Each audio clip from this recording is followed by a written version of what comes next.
Welcome to the enchanting world of Bella Brown's historical Western romance. I'm delighted to share this journey with you today. Before we ride into the story, if you enjoy these narrations, please consider subscribing to this channel. It's a small gesture that makes a big difference, and your support makes it possible to continue bringing these heartfelt tales to listeners everywhere, completely free of charge. Now find yourself a comfortable spot, close your eyes if you wish, and allow your imagination to travel back to the American frontier, where adventure and romance await. This audiobook presentation features A Bride for Christmas by Bella Brown. All rights reserved. Chapter 1. New York, 1865. Shelby Towers sipped her rum toddy and stared out of the apartment window. The late April sky had fluffy clouds that rushed past on the fresh spring breeze that whipped through the city, yet her cornflower blue eyes didn't see them. She had roughly tucked up her silky pale blonde hair, uncaring that it wasn't her usual neat style. The sitting room was usually her favorite room to sit in. Henry had indulged her excitement when they had first moved into the brownstone a year ago, and she had adorned the rooms in anything that took her fancy. The silver and turquoise wallpaper was set off by a white ornate coving and an intricate ceiling medallion, and the room had been finished off with matching blue drapes over the long windows. As a newlywed, Shelby had been occupied with making a home for them both whilst her husband went to work on Wall Street. Working long hours, her darling husband, who always lived his life with veracity. The same husband who hadn't returned home yesterday evening. The rattling of the front door brought her to her feet, and Shelby rushed to open it. "Henry, where have you been?" She yanked open the door, but instead of her husband, it was her oldest friend Melody who stood on the door stoop. "What? Oh, gosh!" Shelby covered her mouth as dismay filled her hope dashed. "Shelby Towers, did you forget that I was coming for luncheon today?" Melody's dark eyes were filled with mirth as she brushed past her friend, oblivious to her distress, and began to remove her white gloves.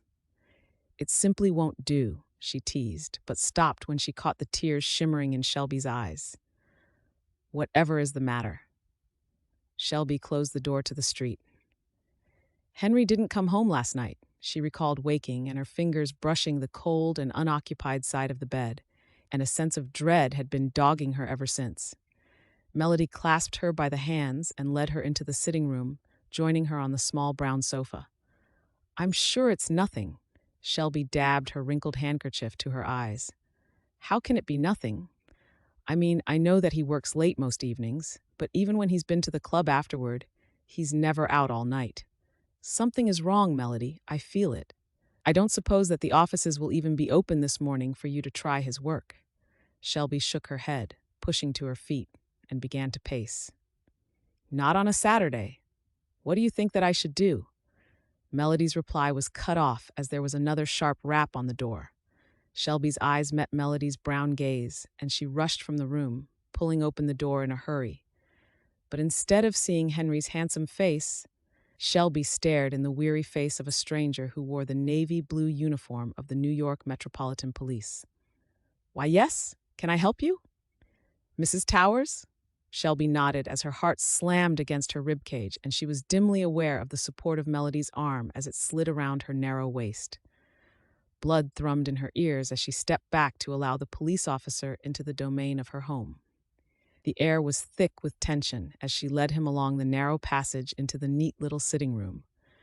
Manners dictated that she offered him refreshment, which he politely declined.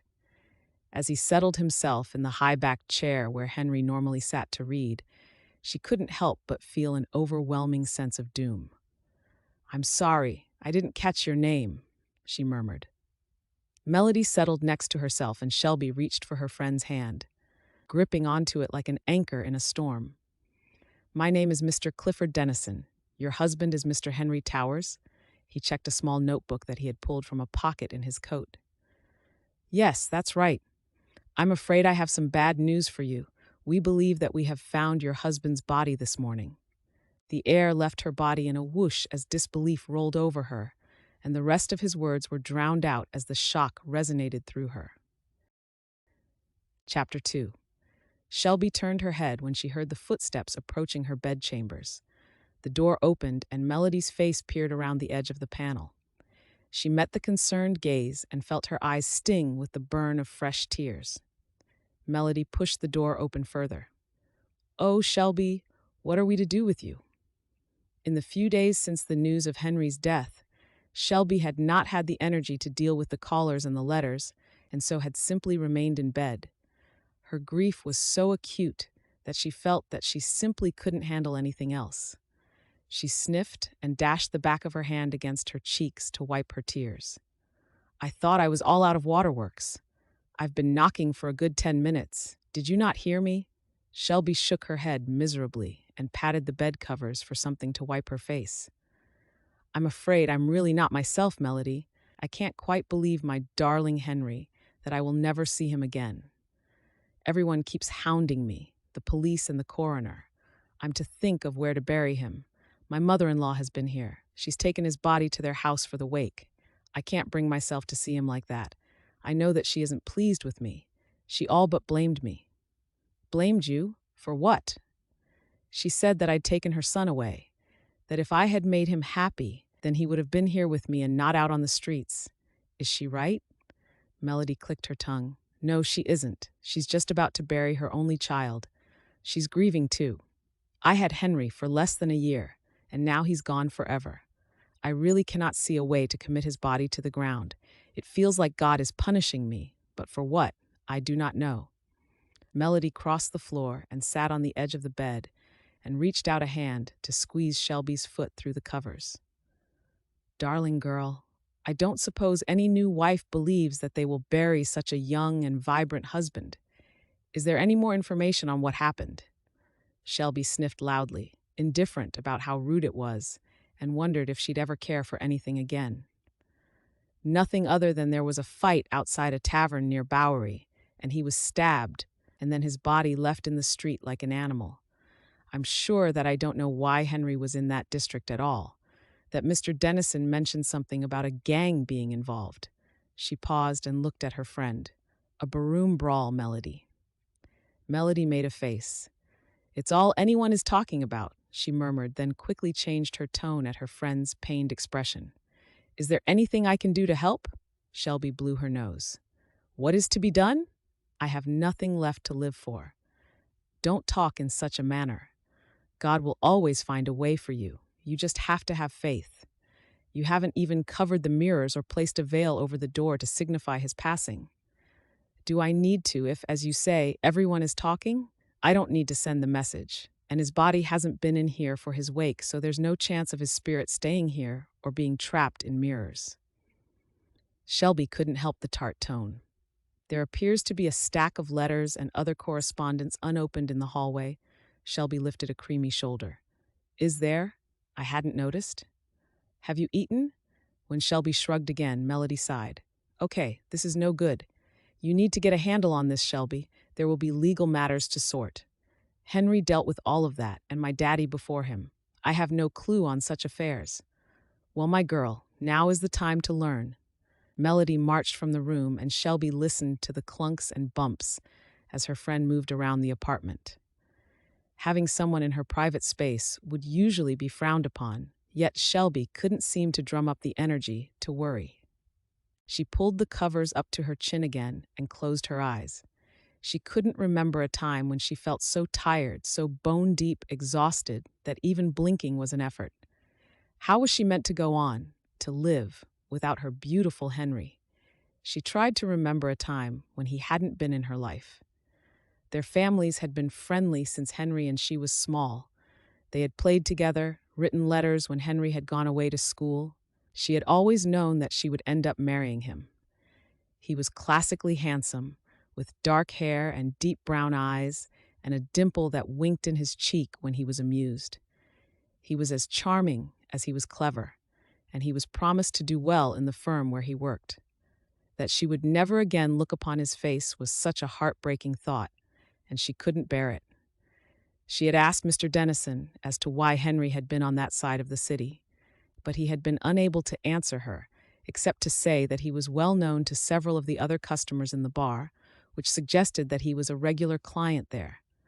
The police officer had hinted that it was not an area for a gentleman with good standing such as Henry's, and certainly not for a lady. Shelby wasn't a complete innocent. She knew that New York had a darker side, yet could not put her darling husband dwelling in such a den of iniquity. Did Henry have a side that she didn't know about? Before that thought could germinate, Melody rushed back into the bedroom. She held several papers in her hands and speared Shelby with a look of unease. I know that you really don't feel up to dealing with any of this, but you need to read some of these letters. You opened my correspondence? I'm trying to help you, Shelby. Sweetheart, you cannot bury your head. I know that you're hurting. How can you know? You are not married. You're right, I don't know. But hiding away isn't going to stop the inevitable. Some matters need your attention right now. There's one off your landlord, and there's a telegram from a lawyer. He wants to see you urgently. Melody, please, I just can't right now.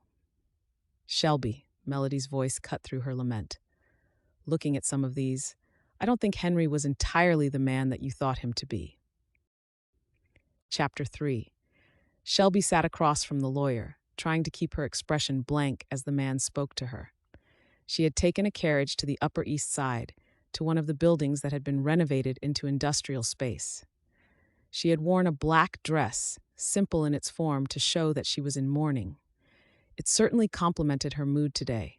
She laced her gloved fingers together across her flat abdomen. Are you following what I'm saying? John Richards asked her.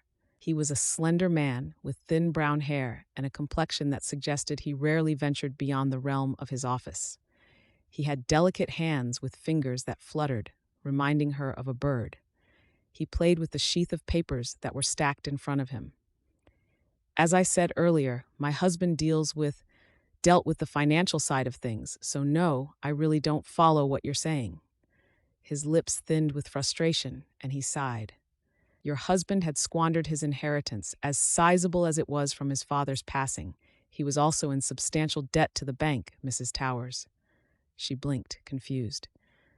Henry had always showered her with gifts, had always worn fine clothes, and bought from the better stores in the city, enjoying the finer things that their life had to offer them. He had given her free rein when decorating the apartment. He was paid handsomely in his job.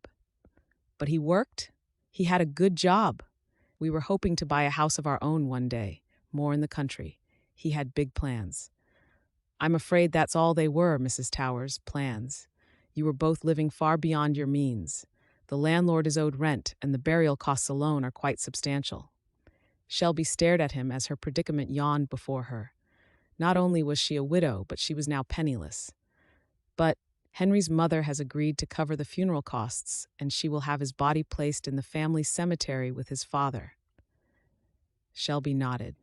In less than a week, her life had altered dramatically. She had trusted Henry to take care of the finances. That's what men did. She had been excited to make a home for him and to live the life of a New York woman. Not once had Henry even hinted that they were broke. I'm afraid it doesn't end there, Mrs. Towers. Henry had a few lines of credit open, and now they are calling to collect their debts. It appears that Henry had also been dealing with businesses whose operations are less than, well, they're nefarious, to say the least. The type of businessmen that frequent the establishments that trade in alcohol and prostitution, such as the one his body was found outside of. Shelby's eyes popped wide, and the breath left her body. Prostitution? Henry was liaising with men who paid women for their company? No, you have that wrong, she began. Mr. Richards nodded. That was the senior Mrs. Towers' reaction, too. Mr. Dennison confirmed it in a letter with me this morning, that the Bowery boys are claiming responsibility for his death as a lesson to all those who have outstanding debts to them. Bowery? The gang Bowery boys? She gasped, and her mind scrambled with this information. Surely, there had to be some sort of mistake. She had heard of the gang, had read stories of them in the papers. Debts like loan sharks? Henry owed money to loan sharks? His pale face bobbed as he nodded. This is what the police believe, Mrs. Towers. Where does that leave me? She gasped as the ramifications rolled over her. He steepled his fingers in front of his face as he placed his elbows on the wide desk. Mrs. Towers, not in a grand position. Even with the sale of the property that's in the apartment where you currently reside, I'm not sure that you will be able to settle all of his debts. I could get a job. He leaned back in his chair. Do you have any skills? She paused as she thought and then shook her head. Are there any family members that could help? No, there's no one. My mama died when I was young, and Pa passed just after I married Henry. And, she sighed, Henry took the money I had inherited from my father's estate to put into our savings.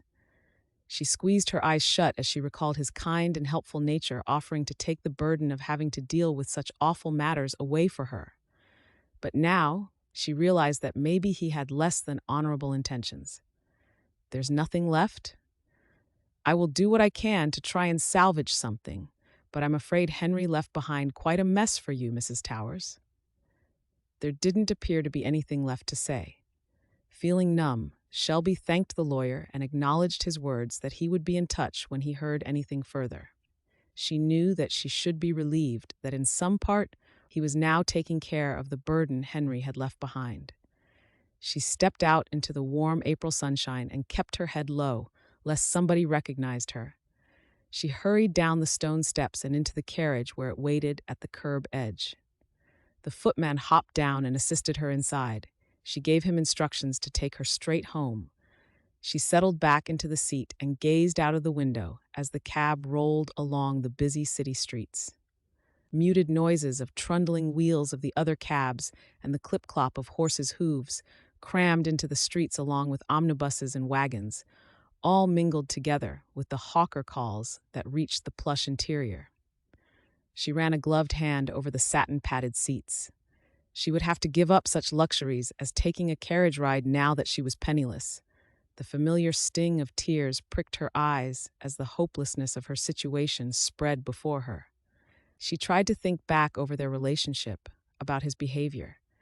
He had always been so jovial about life and had been almost frivolous with his spending. He had seemed overjoyed when Shelby had run amok with his pocketbook as she had decorated the apartment. He hadn't once ever cautioned her to temper the spending or hinted that they were out of money. Her papa had worked hard and saved scrupulously to provide for her and her mama. That Henry could have squandered that on his playboy lifestyle burned more than she cared to admit. How could she live with the shame of having a husband who had a secret life? She knew that she was being talked about. How would the gossip mill deal with the extra information that Henry had borrowed money from loan sharks who frequented premises where soiled doves were working? Had he availed himself of their services too? She knew how charming Henry could be when he wanted. Maybe he had other women in his life? As her mind spun out the possibilities, the depth of the deception over his secret life yawned like a bottomless chasm before her. What else had he lied about? Chapter 4. The carriage rolled to a stop outside of the brownstone building. Shelby alighted the carriage and thanked the driver. She was about to make her way up the steps when she saw a well-dressed gentleman lounging against the frame of the front door, yet his posture belied the stare that he was giving her. She ducked her head and made her way up the steps, intent on ignoring him when he stepped into her path and lifted his hat in a small bow. Mrs. Henry Towers, I presume, Shelby stalled and looked into his eyes.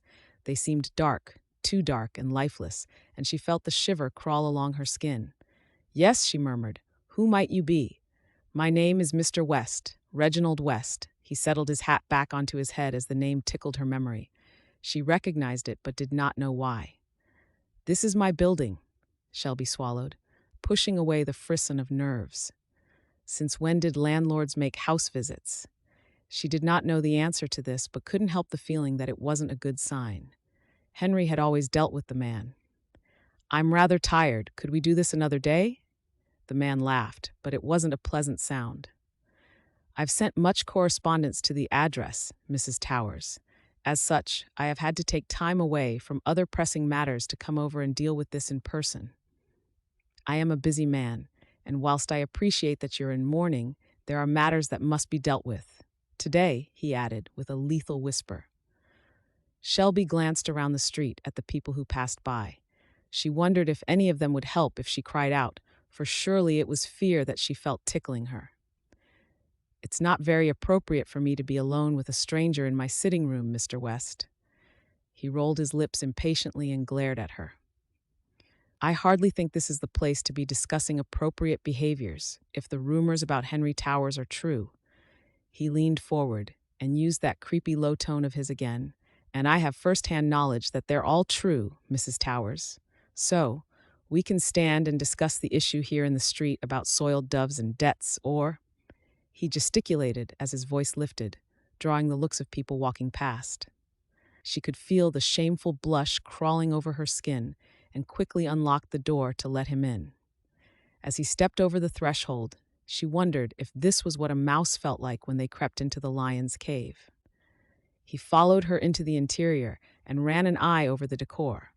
He shrugged off his outer coat and held it to her like she was his maid. He was about the same height as Henry, but where Henry had had the full face of youth and an easy smile, Mr. West had a hard look about him. He had brown hair that was graying at the temples and a sour smell that filled her senses and made her nauseous. She took the coat without a word and hung it up on the ornate stand at the side of the door. He then handed her his top hat and walked away, leaving her to remove her outer garments whilst he explored the inner sanctum of her home.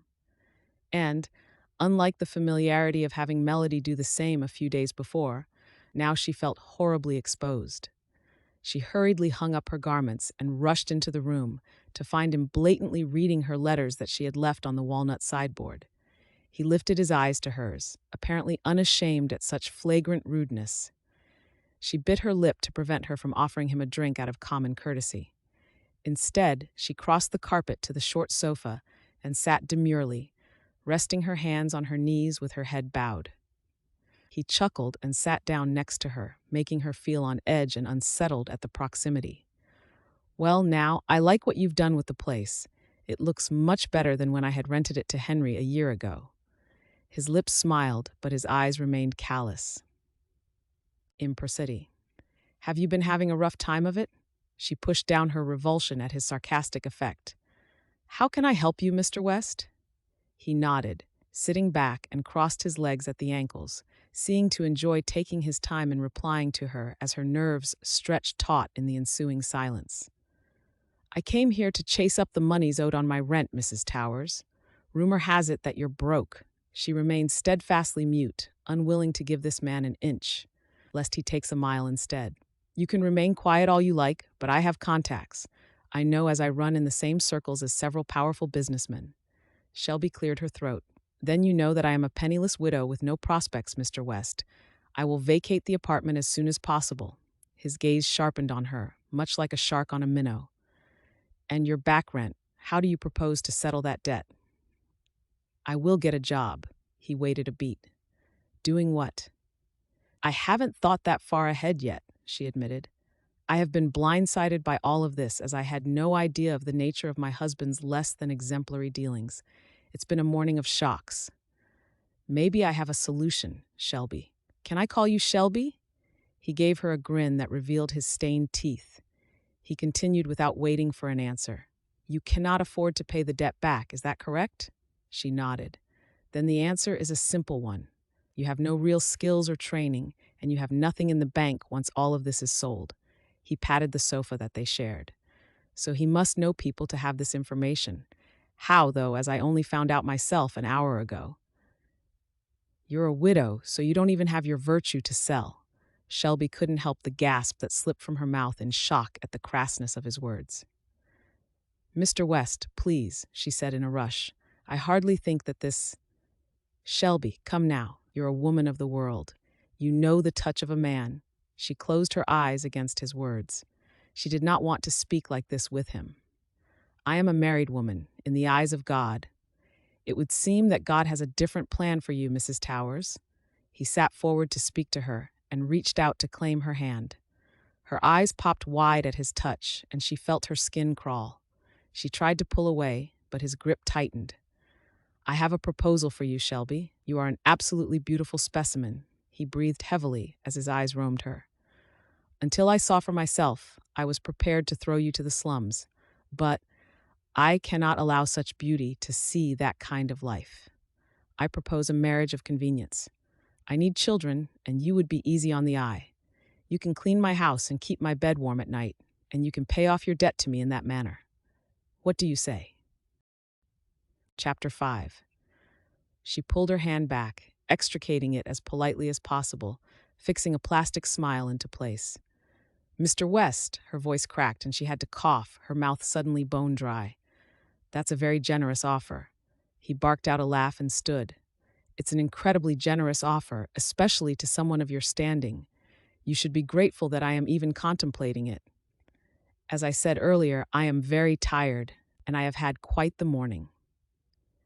"Are you turning me down?" He raised his voice, and she quelled under the fire that sparked in those black eyes.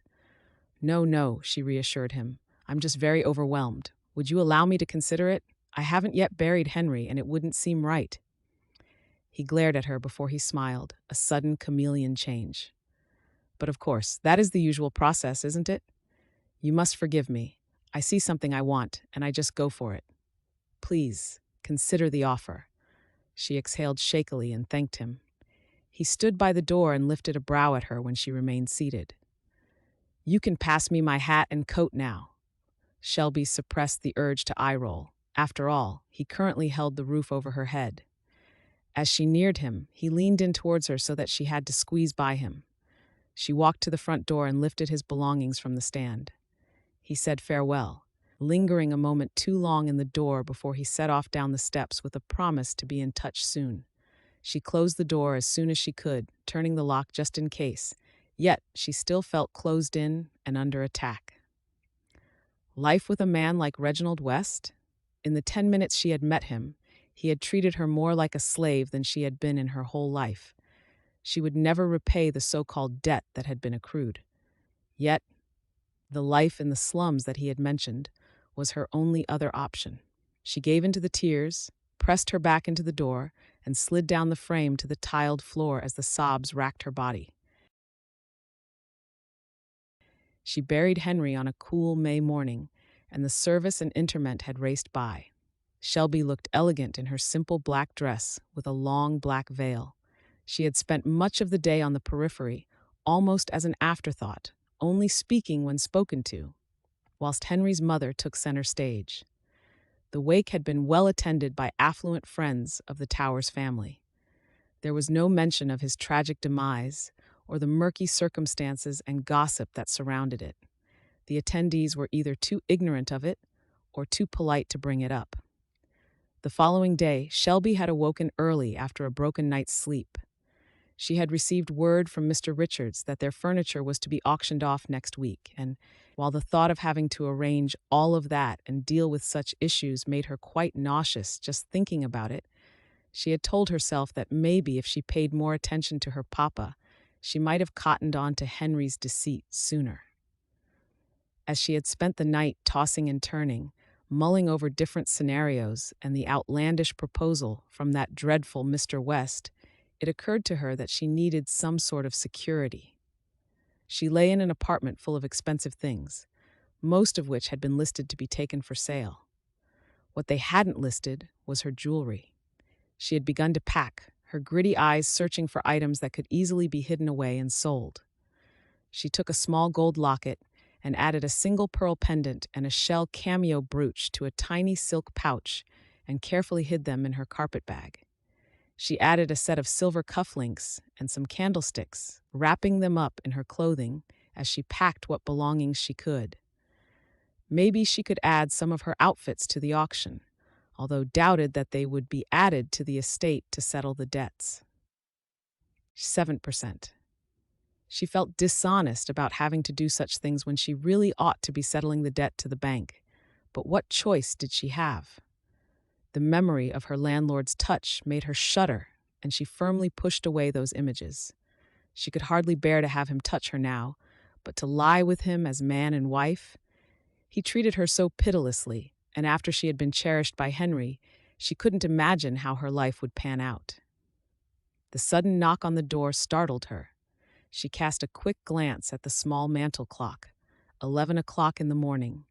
She hurriedly tucked the bag under the edge of her bed and trotted through the apartment, heaving a sigh of relief when it was Melody who was stood on the door stoop.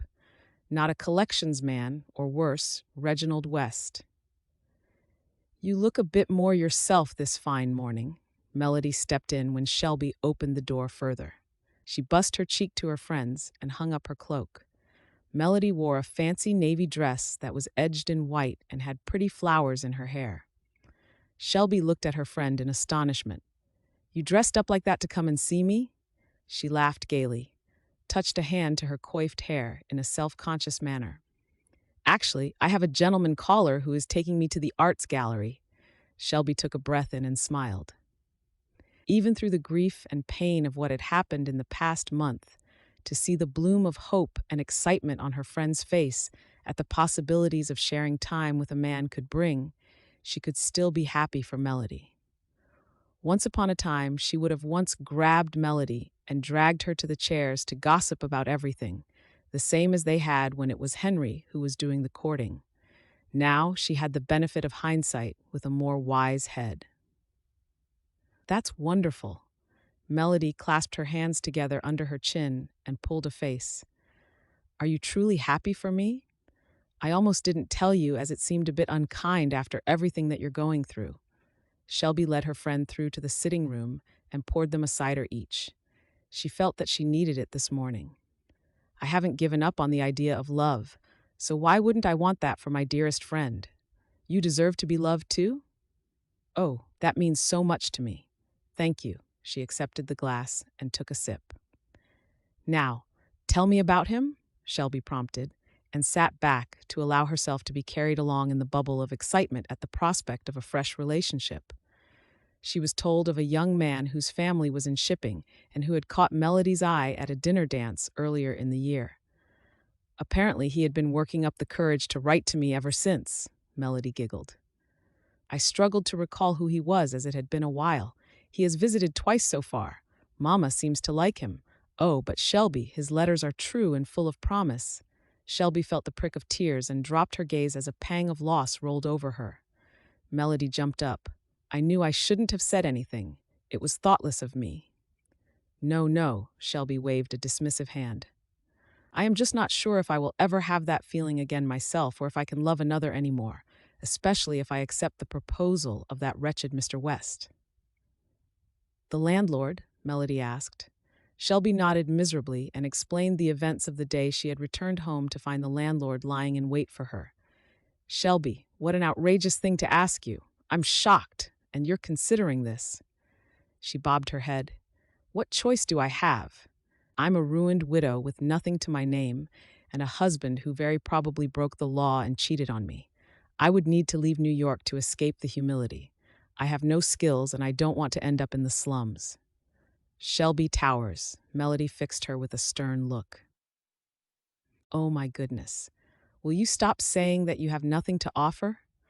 Of course you do. You are a beautiful woman. You can read and write. You can cook. You can clean. Look at how amazing this apartment looks. It was your good eye for detail that did that." "On Henry's dime, and the dimes weren't his to begin with," Shelby muttered. "That may be the case, but I'm as sure as the sky is blue that you have better prospects than that heinous rascal." Watery blue eyes contemplated her. "Do you really think so? Why else would I say it?" Melody placed a hand across her heart.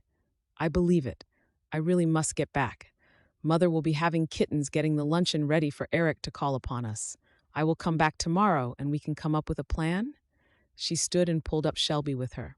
"Just promise me not to accept any offers from Mr. West till then. In fact, ever." Long after Melody had left, Shelby stood in the center of the hallway. She longed for the comfort and protection of Henry's arms around her, for his laughter and reassurances. Even after she reminded herself that she truly hadn't known the man behind the facade, she still missed him. Chapter 6. Here, Shelby stared at the proffered newspaper as if it had teeth and was snapping. "What's that?" Melody stepped over the threshold and pressed the paper into her friend's hands. "That is the answer to your problems." She took off her coat and hung it up onto the stand. Shelby looked at the paper in her hand, the Matrimonial Times. She lifted her eyes to Melody's, her brows knitted together. "I can't possibly do this." "Yes, you can," Melody announced. "It's the perfect solution. It came to me yesterday whilst I was having luncheon. I'll tell you about that part later, she added as she turned and walked down the short passageway into the sitting room. I bought you a copy on my way over here. What if someone saw you? Shelby hissed. Who cares? Melody lifted her hands out to her sides before she dropped into the chair. Have you started packing already? Shelby nodded absently as she glanced at the newspaper that she held, whereby men from the West advertised for suitable partners to join them and make a new life in a new world. Was this the answer? She had heard of this paper but didn't know of anyone who'd replied to an advert. It would mean leaving New York and all of her friends. And Melody. I can't reply to one of these, it seems. I don't know. Wrong, I suppose. That's because, in your own mind, you're still married. Melody arranged her skirts. Let's have some tea and we can have a look together, and then I'll tell you all about my gentleman caller, she added with a mischievous grin. The sharp rap on the front door startled them both and had Melody leaping to her feet. At the second insistent knock, Shelby was galvanized into action. She knew even before her hand had touched the door handle who it was. She could see the slim frame through the colored glass. Mr. West, good morning. I wasn't sure that you were in, he replied as he lolled indolently against the doorframe. I have company, she replied.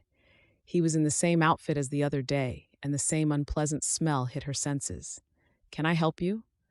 I'm here to discuss the arrangement we made the other day, but if you have company... Yes, I do. Mrs. Towers, her neighbor from across the street, stopped at the black wrought iron fencing that delineated the boundary lines between their property. A carriage had pulled up behind Mr. West's, where it waited at the curbside, and Shelby noticed several other people in the busy street that turned to look at her at the mention of the Towers' name. I was so sorry to hear of your husband's passing. Shelby wanted to shrink away from the sudden attention, and her cheeks flamed as she acknowledged the condolences. Mr. West turned his body to prevent any further conversation with the neighbor and used her bewilderment to ease inside the doorway, just as Melody stepped into the passageway behind her and sashayed her way towards him. He automatically lifted his hat and held it off his head before he tucked it under his arm.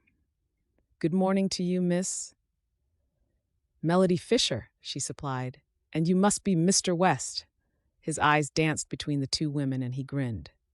It pleases me immensely to see myself being the topic between two fair maidens. I hadn't realized that Shelby had written you and asked you to call upon her, as is the usual custom, Melody said in a haughty tone of displeasure. The landlord straightened up and pursed his thin lips. She hasn't written. Of course, ours is not the usual relationship. Had I been aware that she had company, I would have arrived at a more suitable time. And that is maybe the point of writing beforehand, so as we don't have the embarrassment of callers meeting in the doorway, Mr. West. Mrs. Towers, when would you say is a more suitable time to receive a caller? Maybe Tuesday next week. Don't you have the auctioneers coming back? Melody asked pointedly, then turned back to Mr. West, who appeared unsettled at being outmaneuvered so easily. May she write to you when she has settled her diary for the next week. As you can see, she is terribly busy trying to sort this mess left by the late Mr. Towers. She is doing her utmost to try and right some of the wrongs, she finished with a smile. I think that would be most convenient, added Shelby. Reginald West didn't look best pleased as he replaced his hat. I shall look forward to your letter then, Mrs. Towers. Good day to you both. He turned on a heel and marched stiffly down the stone steps.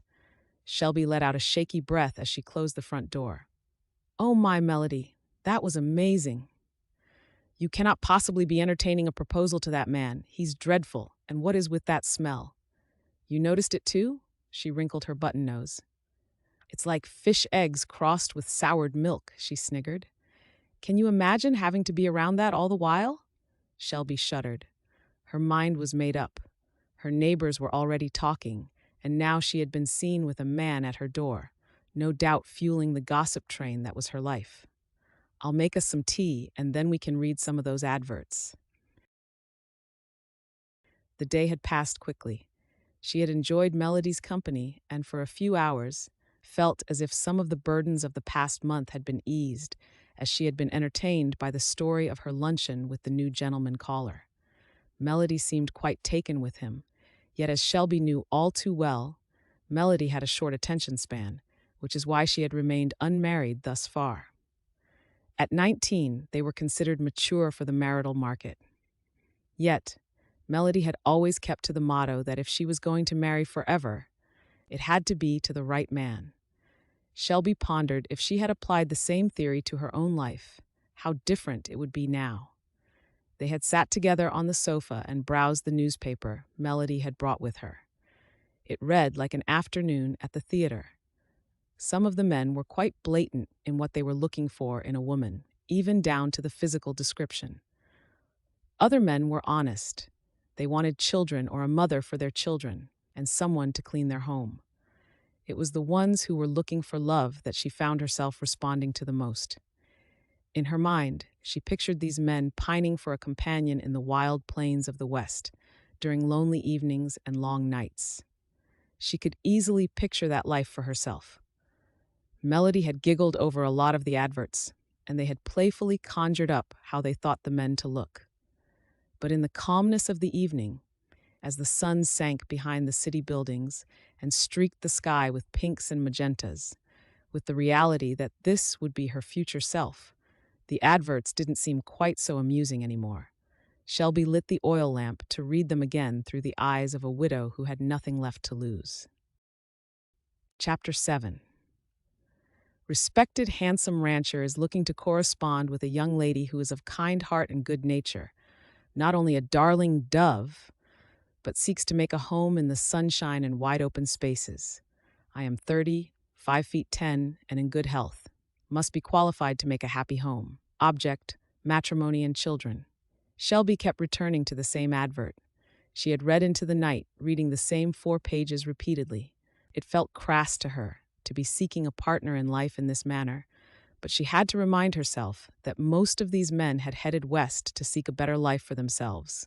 Wasn't she looking for the same thing? Some of the adverts were funny, others were almost demanding, and she kept picturing Mr. West when she thought about them. She had gone to bed and dreamt of wide open spaces, a sharp contrast to the busy city that was crowded and noisy.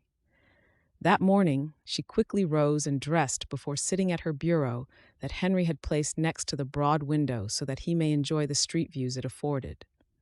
She selected some paper and penned a response to the advert of the rancher. To advert number 245, I trust this finds you well. I saw your advert in the Matrimonial Times and found it interesting. I am 19 years of age and am a widow. I am looking to make your acquaintance. I am looking for a man who is kind and respectable and shares Christian values. I have blonde hair and blue eyes. I enjoy reading. I can keep a fair home and would make an excellent housekeeper. If you would be kind enough to respond, I would enjoy learning more about you. Yours, hopefully, Shelby Towers. Without dwelling on the contents too much, she quickly folded the letter into an envelope before scribbling the address for the office of the newspaper on the front. She added a penny stamp, put on her outer coat, and stepped into the warm, late May afternoon. She was struck with a sharp pang of loss as she knew that Henry would have wanted to take a walk around the park on a day like today before he headed off out for the evening with his friends. She was at a loss to guess who those friends were, and reminded herself that Henry was not as honorable as her mind wanted to paint him. Instead, she began to imagine what the mysterious rancher was like, and if he would have had many responses to his advert, would she be competing with younger women who hadn't been spoiled by the loss of her husband? Would a rancher be so fussy as to the condition of the women they sought? She sighed as she posted the letter. Was she really in a position to judge when she found herself in such desperate circumstances?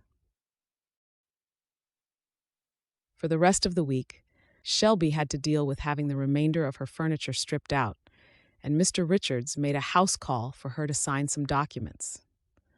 She grew weary of having so many people traipse through the apartment, but was getting used to the legalese speak that Mr. Richards used. He did appear to be trying to salvage some financial package for her and treated her with respect and a gentle tone. As the furniture and property were removed, It grew emptier and more echoed as she walked through the building, much as she felt herself. Melody visited twice and tried in vain to distract her with stories of the gossip of their friendship group and details of another calling visit from her latest beau.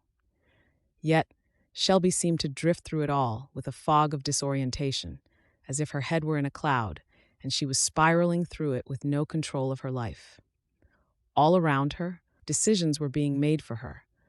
A knock at the door delivered the reply that she had been waiting on. Thankfully, the house was silent, and she sat at the desk to read the rancher's reply. As she broke the seal and slid out the crisp sheet of paper, butterflies tickled her insides. 7%. She drew in a deep breath to steady her nerves. Dear Shelby, my name is Robert Lennox. Most folks in these parts call me Bob, though my ma didn't much care for that. She liked calling me by my given name, Robert. I am 30 years of age, and I have never married. I was glad to receive your letter and would be pleased to write you. I ask that you write me back so that this may be possible. I am looking for matrimony and to have children of my own. I live on a large ranch and have a comfortable life to offer to the right lady. I am fit and young and described as handsome. Please tell me some more about you, about your life, and how you have come to be searching for a husband after the passing of yours. I should like to receive lots of letters as this helps pass the evening time. It would be nice to have someone to share my evenings with. Yours in waiting, Robert Lennox. His script was printed as if carefully written, and she conjured up the image of a young man with hair kissed blonde by the Colorado sun that she had read so much about. She felt a little bubble of hope inside and quickly set about replying. She omitted the more atrocious parts surrounding Henry's death, simply explaining that he had gotten in with the wrong crowd and had paid for his mistake with his life. Whilst Robert requested someone principled, she knew that she needed to sell herself. She wanted to leave behind the nastiness, the looks, and the gossips, and to start afresh. She described her happy upbringing and how Henry had attended the same church as she did and that they had been childhood sweethearts. His death had been a shock, she wrote. This wasn't a lie, and he had been caught up in the violence of the city, which was the main reason she was looking to leave. She signed it simply, Shelby, leaving off her surname. She needed to leave the Towers part behind. She might as well start here and now. Chapter 8. I wonder if I may trouble you to ask for a favor, Mr. Richards. The lawyer turned to peer through his wire-framed lenses at her. He was sat at the small oak table in the tiny kitchen of the apartment, the only serviceable furniture that was left in the whole apartment. I can try, he continued to shuffle the papers spread out before him, placing them into order. Shelby cleared her throat, pushing through the burning embarrassment that brought a pink tinge to her cheeks. I'm afraid it is a rather delicate matter. His hands stilled. Go on. It would appear that Mr. West has made up his mind on certain issues regarding my marital status. Shelby picked at some invisible lint on her skirt, not wanting to meet his curious look. He has sent much correspondence pushing for an answer in the past few weeks, and his requests have grown more insistent. I have tried several times to sidestep the issue, delaying whilst the financial issues were being dealt with so that I may keep a roof over my head. Obviously, today, after your hard work, I can finally draw a line under everything. I have managed to find a room in Lower Manhattan. Mrs. Towers at 5 Points? At his shocked tone, she nodded, but kept her eyes on the floor. You realize that the area has a reputation that is not beneficial to a young lady. Shelby smiled, an action that quite didn't reach her eyes as she lifted them to meet his. Tears shimmered there. Mr. Richards, you said yourself that I have no prospects. I am lucky to have found the job working in the shop on your recommendation, which should pay enough to cover the rent of the room. I am in correspondence with a gentleman out west, which I hope will lead to a new start for me. Truth be told, I am a little nervous of Mr. West. The sudden banging on the front door interrupted her. The knocking was loud and relentless, and continued even as Shelby made her way down the hallway. She could see the familiar shape of her landlord, and schooled her face into one of serenity as she opened the door. Good afternoon, Mr. West. He pushed past her and stepped inside. "Good day, Mrs. Towers," he said without preamble, and she gasped. "I see that you are in residence despite my letters that I have sent asking for a meeting with you." He pulled off his gloves and coat, pushed them at her. "Imagine my horror when I was told you were leaving today. I have come to inspect my property before you vanished into thin air without settling your debts to me." He glared balefully at her. "I thought that we had an agreement, and here you are, ready to abandon your duties." "Mr. West," she said as firmly as she could, "I have no idea what you are talking about, and I do not care to be manhandled and pressed about like cattle." She passed his items back to him. Annoyance sparked in his eyes. "I'm sure a woman of your position cannot afford to be so choosy." The throat being cleared at the end of the hallway had the landlord looking up and taking a step back as he saw the other gentleman. Mr. Richards stepped forward, a brow raised in question. "Hello, you must be Mr. West, I presume." West bobbed his head as he scrambled for composure. "Yes, that's right. I wasn't aware that Mrs. Towers had company." The two men shook hands as Mr. Richards smiled. "I think that much is obvious. Sir, you have saved me the cost of a stamp." He handed the landlord an envelope. "Here's the payment from the estate of Mr. Henry Towers to settle the outstanding rent arrears. I trust that this settles any problems between you and my client, Mr. Hott." West accepted the envelope, a furrow pulling his brows together. "Well, well, well, this is a turn up for the books," he murmured. "I wasn't sure. I assume you are not willing to discuss the other issue further?" he asked Shelby. Shelby shook her head and was about to reply when Mr. Richards interjected. "Other issue, Mr. West?" Shelby hid her smile as she watched Mr. West try and quickly come up with a suitable answer. "Nothing for you to be concerned about, sir." "Very well," Mr. Richards said. "Mrs. Towers will be leaving the premises today. If you would like to leave me an address, I shall get the key passed over to you." "Where are you going?" Mr. West asked Shelby. She wondered if his questions meant that he was a little disappointed in her rebuffing his advances. "She has secured other smaller premises in the city," Mr. Richards responded tightly. Mr. West looked one more at Shelby before he spun on a heel and stalked from the house, slamming the door into the frame on his way out for good measure. Shelby let out a giggle in the ensuing silence. "Mr. Richards, thank you." He gave her a half smile and dismissed her thanks with a wave. "I think a person that barges into a home and makes demands on a woman like that, well, he shows his poor character. Let's get the rest of these papers sorted, and then I will get you a cab to take you on to your new home, Mrs. Towers."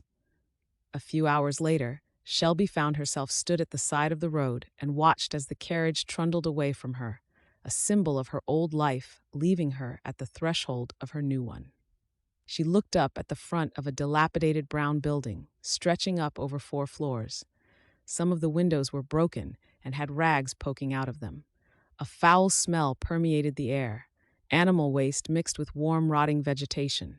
Skinny children dressed in clothes that barely fit them, with thin ankles poking out of the bottom of shorts and small faces that were dirty yet laughing, raced about in the May sunshine.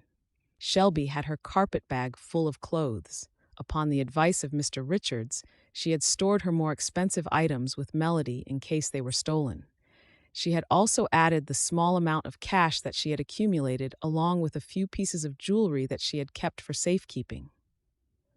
When he had mentioned to her that robbery was a real possibility, for the first time she had felt fear of leaving the relative safety of the apartment. Could she really do this? From where she stood, she could see stables and hear the clip-clop of horses, dogs barking, and the commotion of many people being stacked together into a narrow building. She was to share a room with a small family. This was all she could afford. She had sent Robert Melody's address so that she could keep up the correspondence with him and still see Melody regularly, although she wasn't sure how long or how far her money would allow her to live like this. Her gaze glanced over the household refuse stacked up against the entrance to the building and what looked like a dead animal at the edge of the pile. It was a stark contrast to the cosseted life that she had once had, but that life was now gone. She had to do this to survive. She pushed her shoulders back, lifted her chin, and took a step into her new life. Chapter 9. Shelby lay on her back in her narrow cot that was in the corner of her tiny room.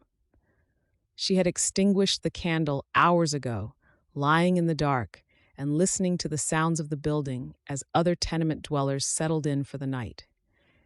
It had taken a few weeks for her to become accustomed to the intrusion of being able to hear the innermost details of the lives of others, the arguments, the fights, and the more intimate moments.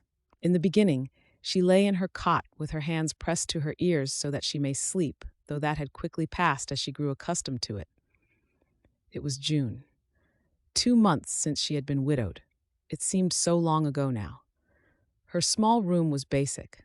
Apart from her bed, she had a small cupboard to store items in and a small bucket in the corner that she used to wash herself in. The water closet was at the bottom of the stairs, and she was not inclined to venture down there in the evening.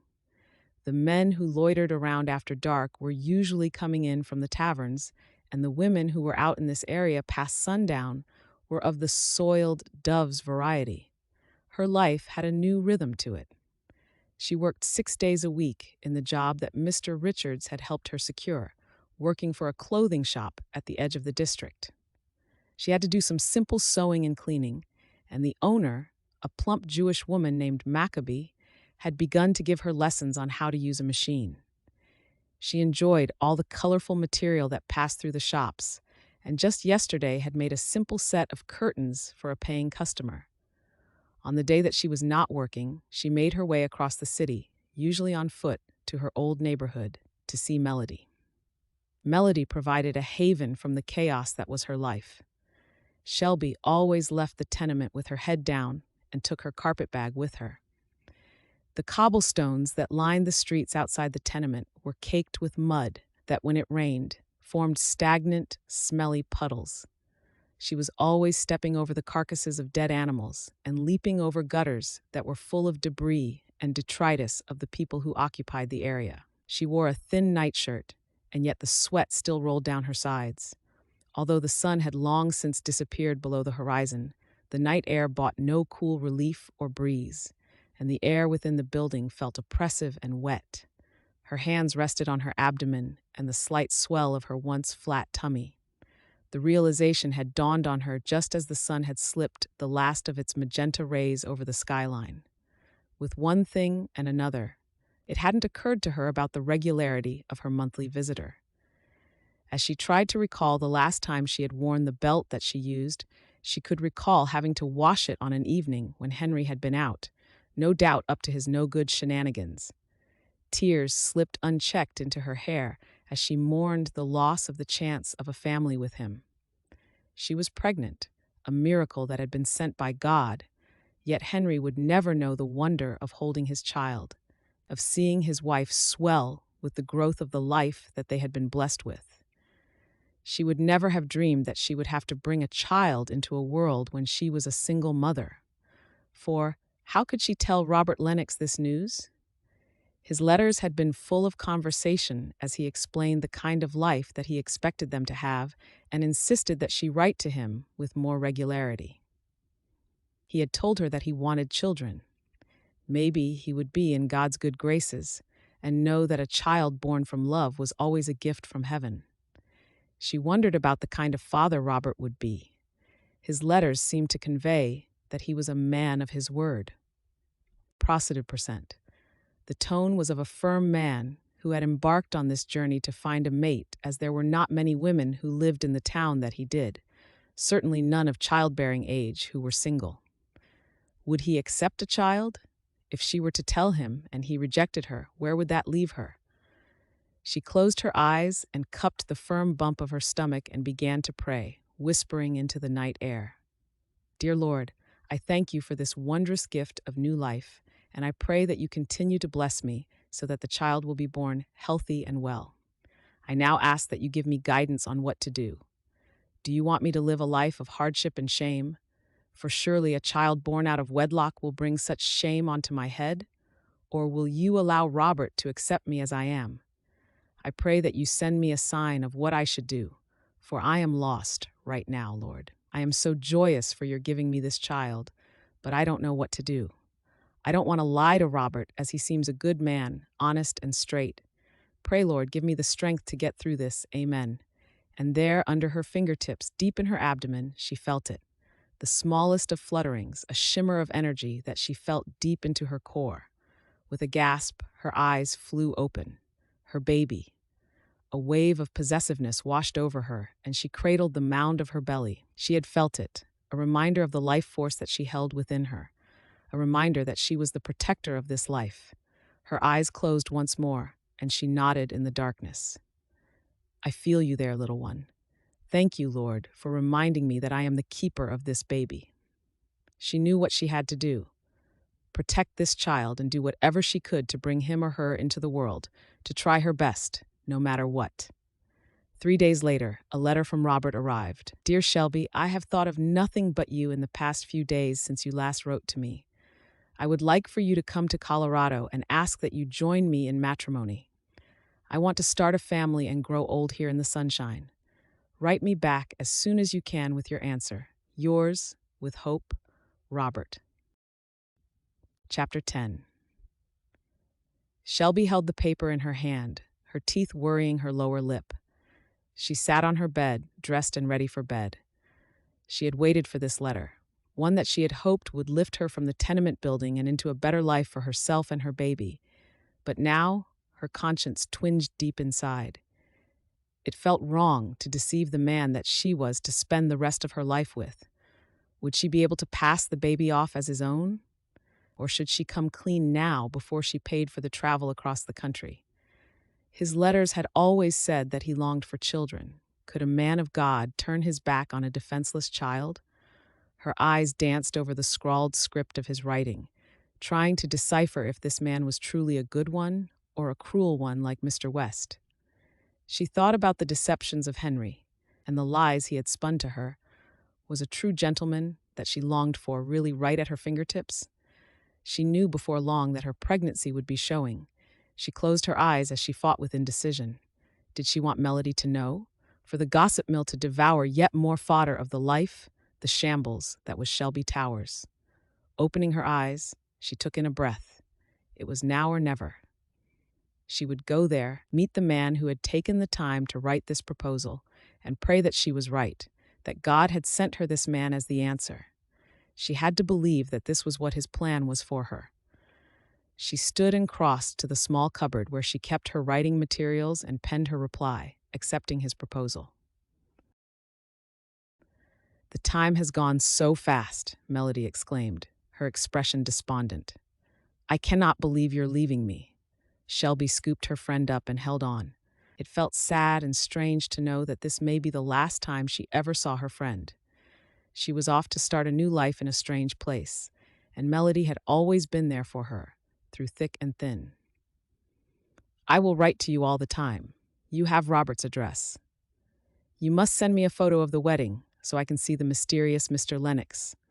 I hope he's as handsome as he makes out, she added with a mischievous wink as they leaned back from each other. They were stood on the platform of the train station. The July sun heated the air already, even though it was still early in the day. The air was thick with acrid smoke, with dirty streaks over the buildings where the train sat, puffing and hissing as it waited for the cargo and passengers to load. They were surrounded by noise and hubbub, yet inside Shelby warred with the news of her own. Instead, she kept mute. She had worn a girdle to ensure her stomach was as flat as she could get it, although she needed to take it off soon as she was extremely uncomfortable. The time had truly passed to hide this pregnancy. She just needed to keep quiet for a few more minutes. You will be fine, Shelby. Melody gave her friend a reassuring squeeze on her arms, taking her recalcitrance as nerves. You are stronger than you believe, and you have the love of God guiding you. Shelby returned the smile. It's almost as if she can read my thoughts. Thank you for everything, for looking after my things, and for listening to me over the years. What are friends for? You must send me a photo of this new beau who seems to have more staying power than the others. Melody laughed. I quite like this one. I think maybe I'll keep him. Shelby's mouth dropped open, but her reply was lost as the whistle blew. She glanced over her shoulder and caught the pointed look from the guard, who was stood at the end of the carriages. He took out a pocket watch and Shelby bent for her carpet bag that held all of her worldly possessions, including a small amount of cash that she had saved and some that had been given by Melody and her family to see her safe on her journey. "That's my cue to leave." She reached up and grabbed the carriage door handle just as the train let out a huge belch of smoke, filling the air with sooty vapor. Shelby had to narrow her eyes as the guard shut the door and latched the handle. Shelby slid the partition down to be able to lean out and reached out a hand to wave. "Thank you for everything, Melody." "Good luck with it all, and the baby," Melody called out. With a screech of metallic brakes and a blast of the steam whistle, there was a stomach-wrenching jolt as the engines began to haul on the weight of the train. Of course, she knew. Shelby laughed as tears rolled down her face.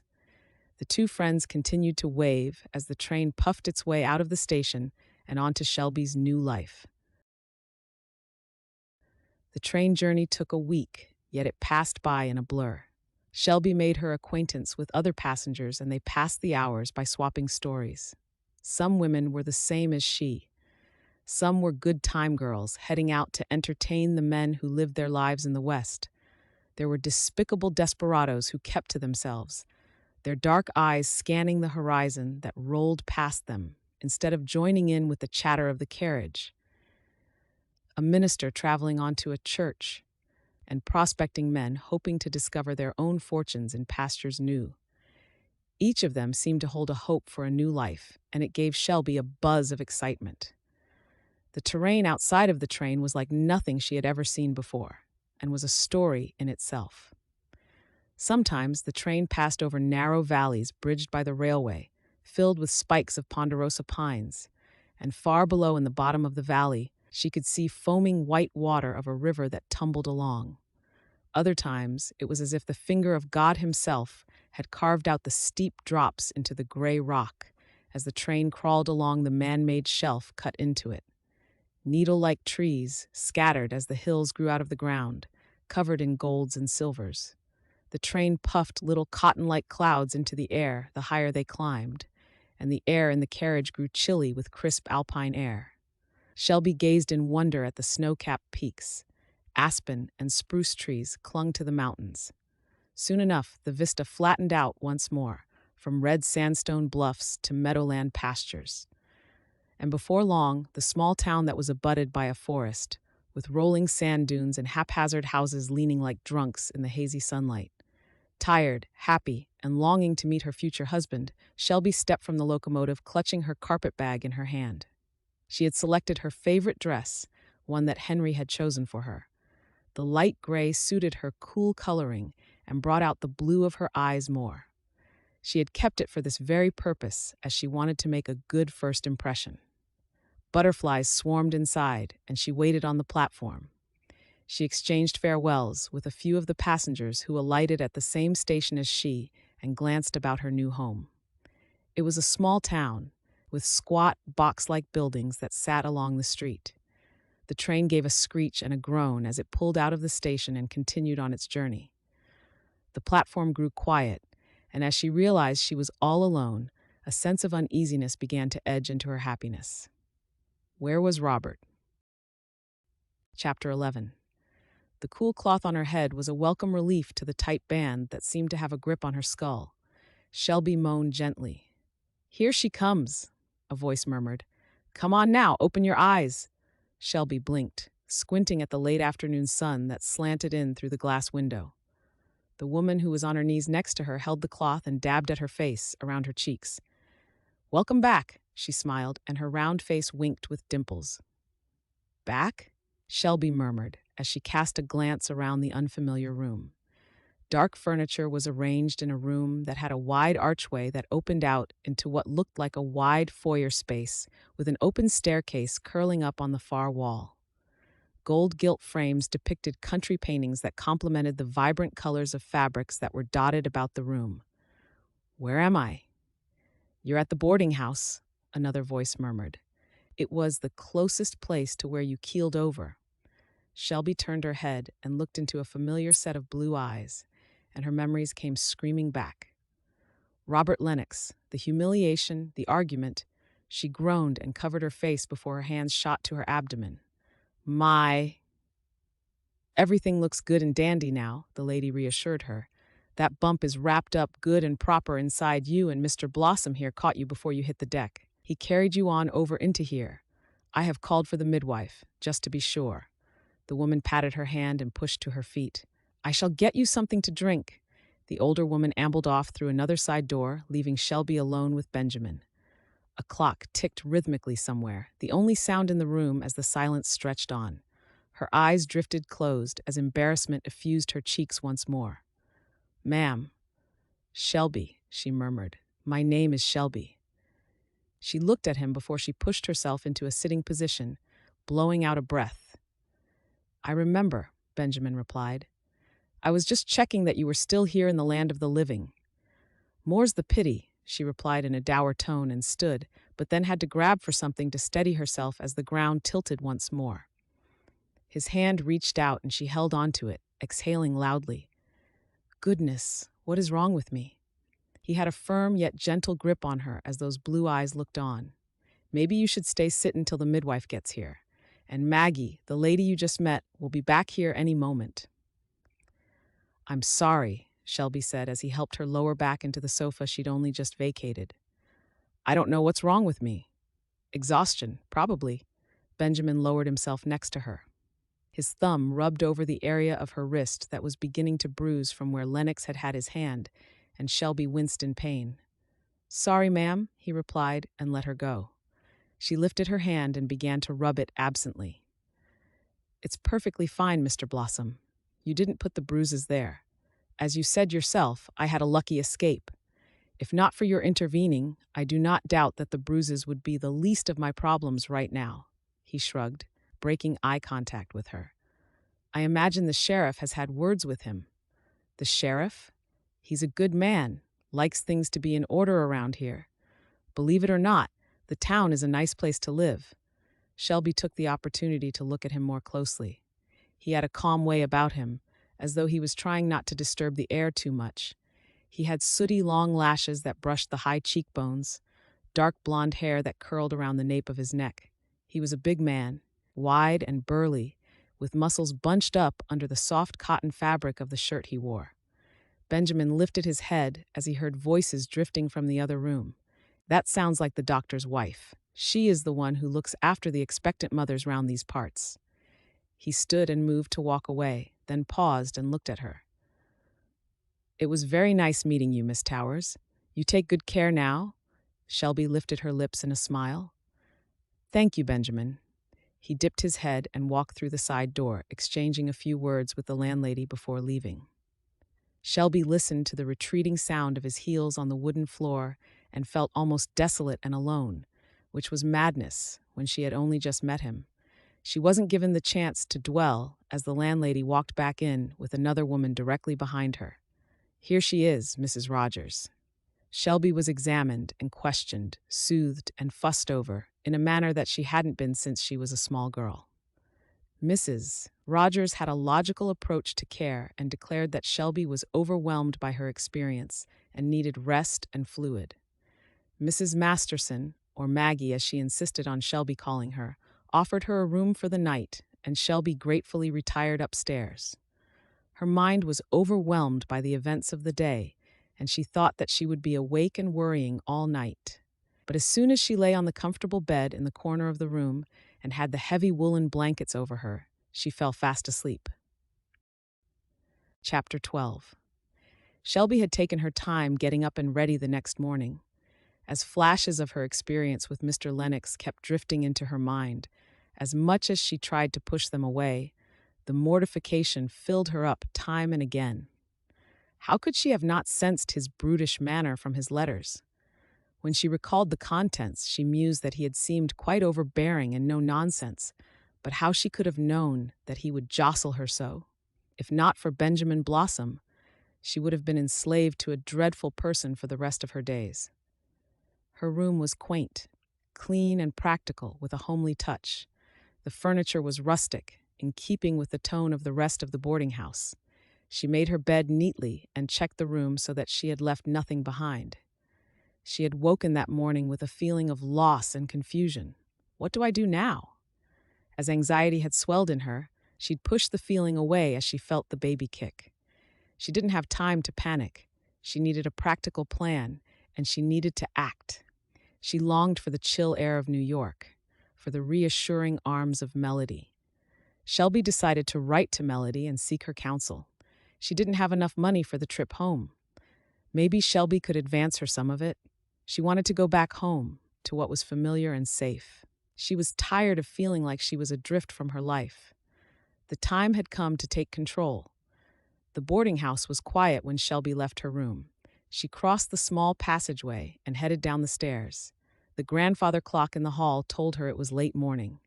The scent of roasting meat filled the air, and Shelby's belly let out a loud rumble. For a moment, she stood in the space and looked around, with not a soul to be seen. She could hear plates banging and followed the sound, through the room where she had lain on the sofa yesterday, to the door where Benjamin and the doctor's wife had left. Shelby knocked lightly and pushed it open as she stepped into a wide kitchen area. A ham sat on top of the stove, the meat glistening in the sunlight that slanted through the window. "Oh, you're up!" Mrs. Masterson turned with a broad smile, a fisted hand on her hip. "How'd you feel?" "Much better, thank you." "I thought I'd settle up with you. I didn't want to leave without saying goodbye." "Leave? And where do you think you're going?" Maggie chuckled and shook her head. "You can go to the hotel, but that old grump is more expensive than me, and he doesn't much care for single women to be staying with him. But you heard Mrs. Rogers. You're to rest. Are you hungry?" Shelby's eyes slid to the meat as her mind calculated how much money she had in her wallet. Her mouth watered and she nodded. "Thought so. Here, sit down." A chair was pulled out, and Maggie busied herself adding some eggs into a skillet and cutting a slice of bread. "Sit," she prompted when Shelby hadn't moved. Shelby took the seat as guilt racked her body. "Mrs. Masterson, I don't have much money." Maggie set the plate of buttered bread on the table and pressed her hand on her shoulder. "Eat, my child. Enjoy some sustenance. You look as pale as a winter's morning." Shelby devoured the bread and eggs, enjoying a coffee and a cup of milk, as Maggie chattered inanely about the town and her business. The town was the largest for miles around, and they had everything here that they needed. The boarding house took a steady business throughout the year that she had run single-handedly since her husband upped and died on her a decade ago. "Better?" Maggie asked as Shelby pushed the plate away from her. Shelby smiled.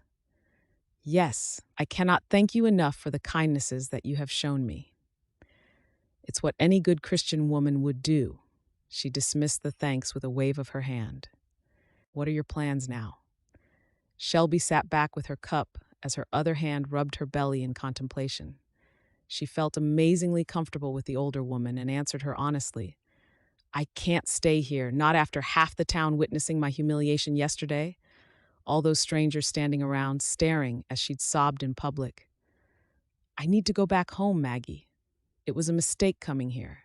Only, I don't have enough for the return trip. I shall write to my friend Melody, ask her if she can help. If she can, she will," Shelby added with a nod. "And in the meantime, where will you go?" She shrugged. "I don't have much money.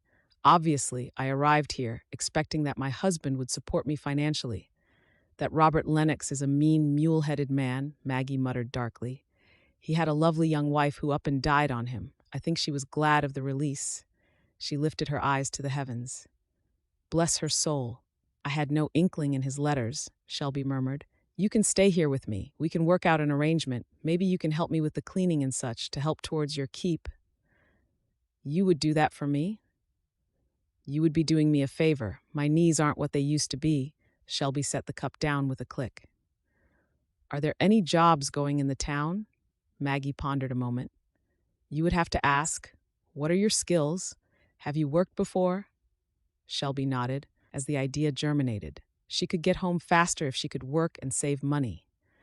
Her baby was due in 5 months. Would that be enough time? How could she be a single mama in a strange land with no one to help her? The idea terrified her. "I worked as a seamstress in a shop in New York before I came out here. Not for long, but I can use a machine. We have a good tailor here in the town, a Mr. Tanhill. He's a good man. His wife is always involved in the town's fandangos and such like. Maybe he has some work for you? Shelby asked for directions, and buoyed along by the desire to get home, she left the boarding house. The sun was high in the sky, and a gentle breeze stirred the air. Shelby looked up and down the street, lifting a hand to shield her eyes as she scanned the area. Maggie was right. The town had a few businesses, and it was a busy morning. She could see the saloon that was next to the rail station, with a corral outside and a rickety stable leaning against one side. She could see a photographer and the undertaker, a chandler and a bank.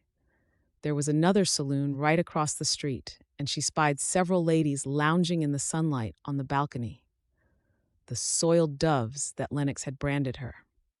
Following the instructions from Maggie, Shelby turned right on the corner, past the hardware store and the hotel, stopping only when she heard her name being called out. She turned to see Benjamin Blossom crossing the road to where she was. "I thought it was you," he smiled. "You saved my calling by the boarding house to check on you. You're looking better." "Good afternoon, Benjamin. I'm feeling better, thank you." He came to a stand in front of her. "Is Mrs. Masterson taking good care of you?" "Yes, she's a lovely lady. She's a good friend to my mother." Benjamin pointed over his shoulder to where a woman was loading belongings into a buggy outside the hardware store. "That's your mama?" He nodded. "Come on, I'll introduce you." "Oh, no, I was just—" But he was already walking away, and she had no choice but to follow. Mrs. Blossom was a slight woman, with salt and pepper hair and a ruddy complexion of someone who had spent many a year outside. She had on woolen trousers and a shirt that was too big for her small frame, so she had rolled up the sleeves and tucked the shirt tails into the waistband. "Mama, this is Miss Shelby Towers." The older woman turned, her eyes narrowed in the sunlight. A wide smile erupted on her face. "Nice to meet you." She held out a hand and shook it vigorously. "I heard about your mishap yesterday. Dreadful business with that Bob Lennox." Yes, it was. Shelby felt shy in front of such confidence in a woman. "Luckily, we don't see his face around here all that often. He's got a mean streak in him as wide as a river. At least you look fine and dandy now." "Thanks mostly to your son for interceding, Mrs. Blossom." "Betsy, please, he's a good boy." She clapped her child on the back. "Even if he doesn't always listen to sense," she cackled. "When are you due?" "Late December, early January." "A winter birth?" "You'll be toasty warm all the way through the coldest months." She nodded knowingly. "I'll remember that, though I'll hopefully be back in New York by the time the baby comes." "Well, that's a shame," Betsy said. "We don't get many newborns in these parts, but I understand. It was nice meeting you," she added as she hauled herself up. "Likewise," Shelby replied and walked away, with Benjamin following her. "How long will you be here?" he asked. "As long as it takes me to save enough money for a ticket home," she said as she stepped onto the boardwalk. "I'm going to Mr. Tanhill's to see if he has any work. If not, try the mayor's house. He may know of someone who is looking to hire." Shelby gave him a genuine smile. "That's good to know, Benjamin. You've been a good friend." They exchanged goodbyes. She watched him jog back to the waiting buggy and waved as Benjamin and his mother went on by. She then made her way to the tailor's. If nothing else today, she felt as if she had made an acquaintance in Benjamin Blossom. Chapter 13. 2 months later. The small bell tinkled daintily over the front door, and Shelby pushed to her feet. She took a moment to arch her back, which was stiff from her being sat at the machine since she had arrived at work earlier that day. Mr. Tanhill had left her in charge that morning as he went running some errands. She pushed through the swing saloon door that separated the back workshop from the shop and smiled when she saw Benjamin Blossom stood in the small space. He seemed like a baby deer trying to walk, his big frame filling up the narrow gangway that Mr. Tanhill had carved out of the place. He lifted his hat as he saw her. "Morning, Shelby." "Benjamin," she said, "have you come to pick up the items for your mother?" When he nodded, she turned and reached back into the workshop, having to squeeze her bump around the door. Since she had begun working for Mr. Tanhill, Shelby had gained a reputation for being a skilled seamstress. She had expanded the offering of the tailors by custom-making curtains, drapes, blinds, and bedding for the more affluent in the area, as well as the usual alterations that the tailor worked on. She had been responsible for updating the interior of the mayor's house, a fact that made Mr. Tanhill glow with pride. "Here you go," she said, letting out a groan as she lifted the neatly wrapped parcel onto the small countertop. "Thanks. How are you?" She beamed, her cheeks glowing as she hooked the loose tendrils that had escaped her neat chignon behind her ears. "Well, getting bigger by the day. I'm not sure how much longer I'll be able to fit behind this counter. The way I hear, Mr. Tanhill will remodel his shop to make sure that he keeps you here." She laughed, the compliment filling her with happiness. "He's a sweetheart. I don't know what I would have done without him in these past 2 months." "Are you any closer to getting back home?" "Not yet. My friend was able to send me a little money that helped, and dear Maggie is so good, allowing me to offset some of the cost of living against helping out around the boarding house, but I'm still here for now," she laughed. He took out some bills and seemed to fidget. "I'm glad you're still here," he said quietly. Shelby blinked in surprise. "You are?" she asked. They hadn't had much interaction since she arrived. From what she could gather by the town chatter, he was busy on the land that his family occupied, and she surmised that maybe he didn't have much call to be in the town unless it was for supplies. It seemed that she would bump into him randomly, and he always had a ready smile for her. He had a calm and steady way about him that soothed her. He shifted from one foot to the other and was about to reply when Mr. Tanhill barreled into the shop, exclaiming about the chill in the air and how nice it was to see Benjamin. The conversation revolved around the ranch, the weather, and how cold it had become for September already, and that they would be in for a bad winter, about Betsy Blossom's order before Benjamin bid them both a good day. Shelby missed the lingering look he sent her as he was leaving, as she negotiated her way carefully back into the workshop. The rest of the day passed by quickly, as it did most days. She finished up and headed back to the boarding house, where she still rented a room from Maggie. As she walked down the road, a few of the local people called out greetings to her. One even stopped her to have a chat. Shelby had some notoriety in the township, not least because of the drama of her arrival, but also being one of only 2 pregnant women in town. However, the townsfolk seemed to show a genuine interest in her well-being. She had been gifted 2 maternity dresses that she altered and let out to be able to accommodate her growing bump. Mrs. Rogers was checking on her regularly. In her letters to Melody, she had admitted to her friend that the town was growing on her.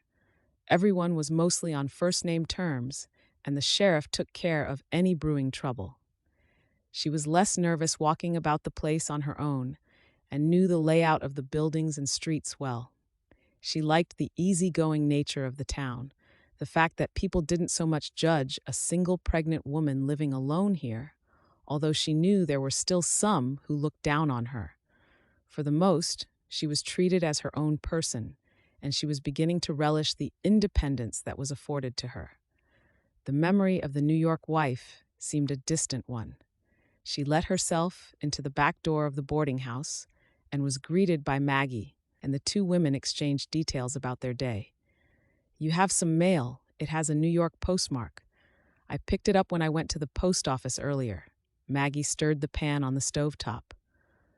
"Looks like Melody's writing," Shelby smiled. She should probably be offended that Maggie took that much interest in her life as to recognize her best friend's writing, but the older woman had become like a surrogate mother to her. "Thank you. Maybe it's some news on the funds to get you home," the landlady added carefully.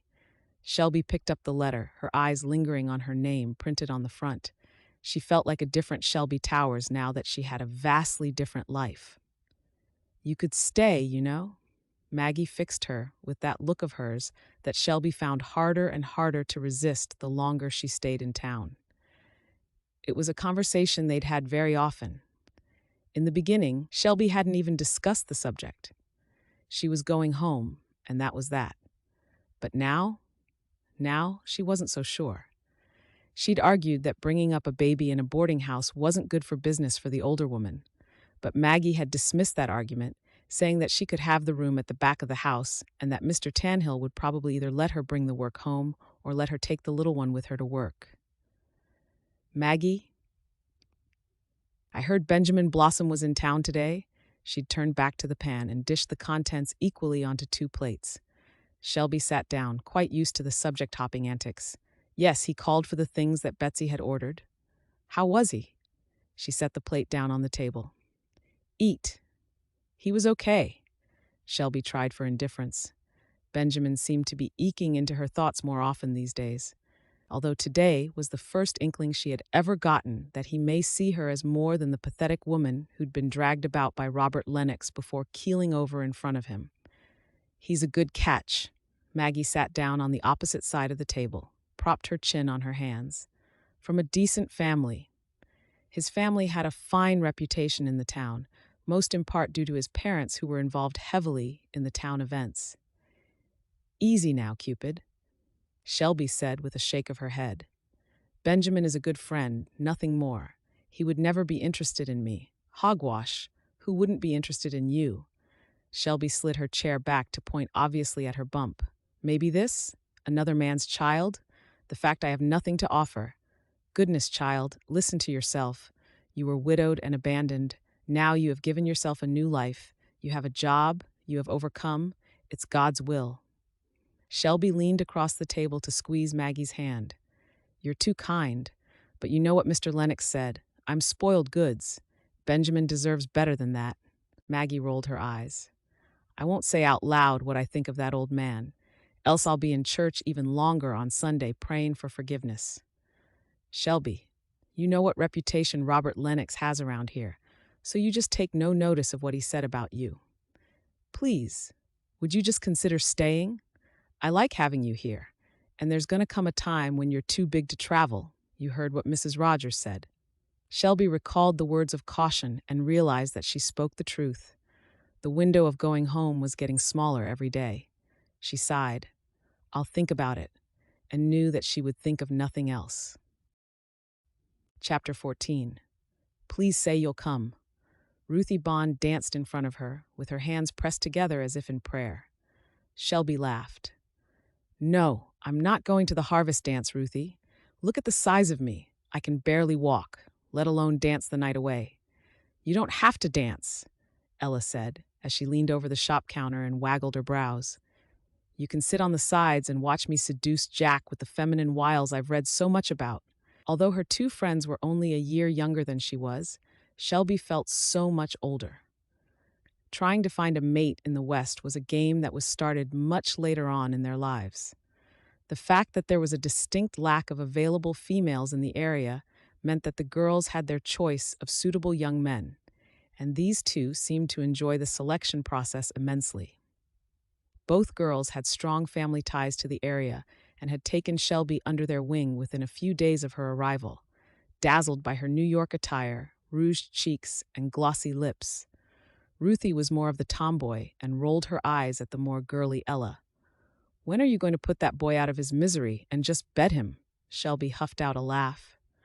The dating scene was much more casual here, and the ladies weren't as proper as her friends back east. Honestly, you should both go, though. It sounds like it will be a delight. Go where? Mr. Tanhill popped his head over the saloon door. Oh, Mr. Tanhill, tell Shelby that she simply must come to the harvester's dance. His brown eyes glinted with humor. You simply must go to the dance, he repeated dutifully. Shelby straightened from the counter. I am not fit for a dance. It's a young person's event. Nonsense. He pushed the door and stepped out of the workshop. The whole town goes. It's quite the occasion. We have one around Thanksgiving too, but that's normally the last one before Christmas. I have nothing to wear. Shelby tried again, only to have the words die on her lips as her boss looked pointedly around the shop. Yay! Ella clapped her hands together. Although the locals called it the town hall, the building, made from rough sawn timber, was more of a barn, with bricks up to about waist height. She walked along to the hall with Ruthie and Ella. Both girls looked glorious in their dresses that had been altered by Shelby to complement their figures. She had worn a dress of green material that suited her cool coloring well, although the shape wasn't as flattering as the dresses that her two companions wore, that she was sure. She had a shawl across her shoulders to offset the chill. October had lowered the temperatures considerably, and whilst the locals remarked on how cold it was, it always drew a smile from Shelby. This time of year in New York drew damp mornings and icy blasts of frost. Mr. Tanhill was right. It seemed every single member of the town was in attendance. Women, men, children, with all colors and creeds dancing along to the chaotic music emanating from the makeshift bandstand that took up the far wall. A banjo and a piano tinkled out a jolly tune, and it looked like everyone knew how to do the steps to the unfamiliar melody. Shelby was stopped by the townsfolk, and before long, she found herself either being jigged about by some of the ranchers or accosted for sewing tips by the women. "May I have this dance?" Shelby turned to the voice, and was delighted to be looking up into the familiar blue eyes of Benjamin Blossom.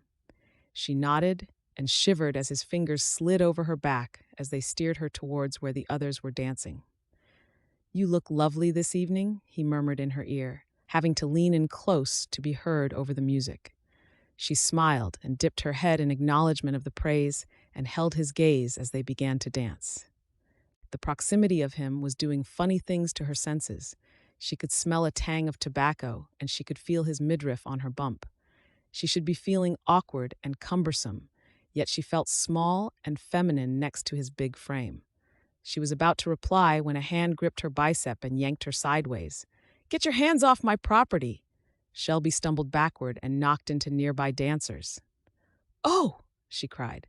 A ruckus ensued, and Shelby turned to see Robert Lennox lunging for her, his bleary, bloodshot eyes sending her a baleful look as he lashed out. Shelby tried to dodge the blow and overbalanced, landing with a painful bump on the floor. Benjamin blocked him with his chest, and Lennox roared at him to get out of his way. Shouts went up around the room, and the music stopped. Several people rushed forwards to help Shelby up. "What are you still doing here?" Lennox bellowed. "You should have left." "That's enough," Benjamin spoke quietly. "Don't you speak to me. You were mauling my wife," Lennox slurred. "I am no such thing," Shelby retorted, dusting off her behind as she scowled at him. "Because you lied. Get that thing out of you and I'll marry you then." She shook her head. "No, you're mine," he shouted. "I ordered you. You will come home with me." "I most certainly will not," she sniffed. "You heard her," Benjamin said. "You were told to mind your business. You can't have her. She's mine." He swung wildly at Benjamin, who knocked his fist away easily. "I believe Miss Towers has made herself clear. I think you should leave." "She's Mrs. Towers. Did you know that? Used goods. In case you were thinking of dipping your wick in that used candle box. That kid's father is a stinking thief. A libertine who ran with whores and owed money all over town." "That's right. I checked on you, Shelby Towers. I know all about you." Shelby gasped and covered her face. She felt arms go around her and looked up to see Ruthie and Ella stand by her. "Get out of here," Ella spat. "She doesn't want you." "Stay out of it." Shelby felt more people gather around her, standing in between her and Lennox. "You're drunk, Robert," a voice said. "Go home. Leave that poor girl alone," said another. She could see his eyes swing wildly around the townsfolk as they closed ranks on her, taking her into the circle. "She's an outsider. Why do you care?" As more people herded the old man back through the door, his insults grew. "I know where you live, you vixen. I will come for you. You can't escape me." Eventually, his invectives were shouted into the night as he retreated away. Chapter 15. "Thank you for seeing me back," Shelby said quietly. The dawn was just beginning to peak in the sky, turning the inky night to indigo. She knew that sunrise wasn't far away and had intended on going to bed sooner, but after the antics of Lennox, she had found herself surrounded by the concern of the people who had protected her.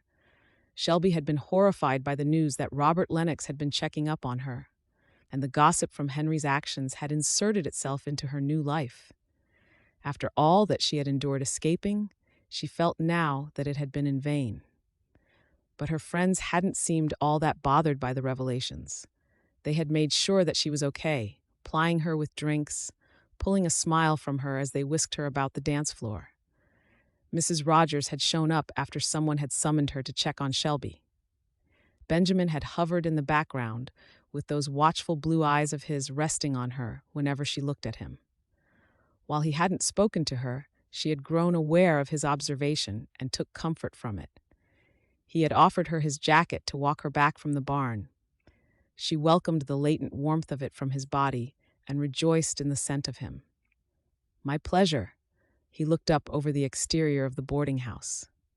"I don't suppose Maggie will be up in time for breakfast. She seemed pretty oiled," Shelby chuckled as she recalled seeing her landlady dancing the jig as if her life depended on it.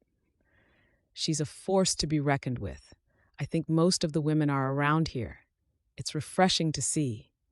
He leaned a shoulder against the door jamb as she opened the back door and stepped in. "You don't have women like that in New York?" "There are bound to be, though I never had the pleasure of meeting them. Maybe my life would be a lot different now if I had. I would have been braver, I think."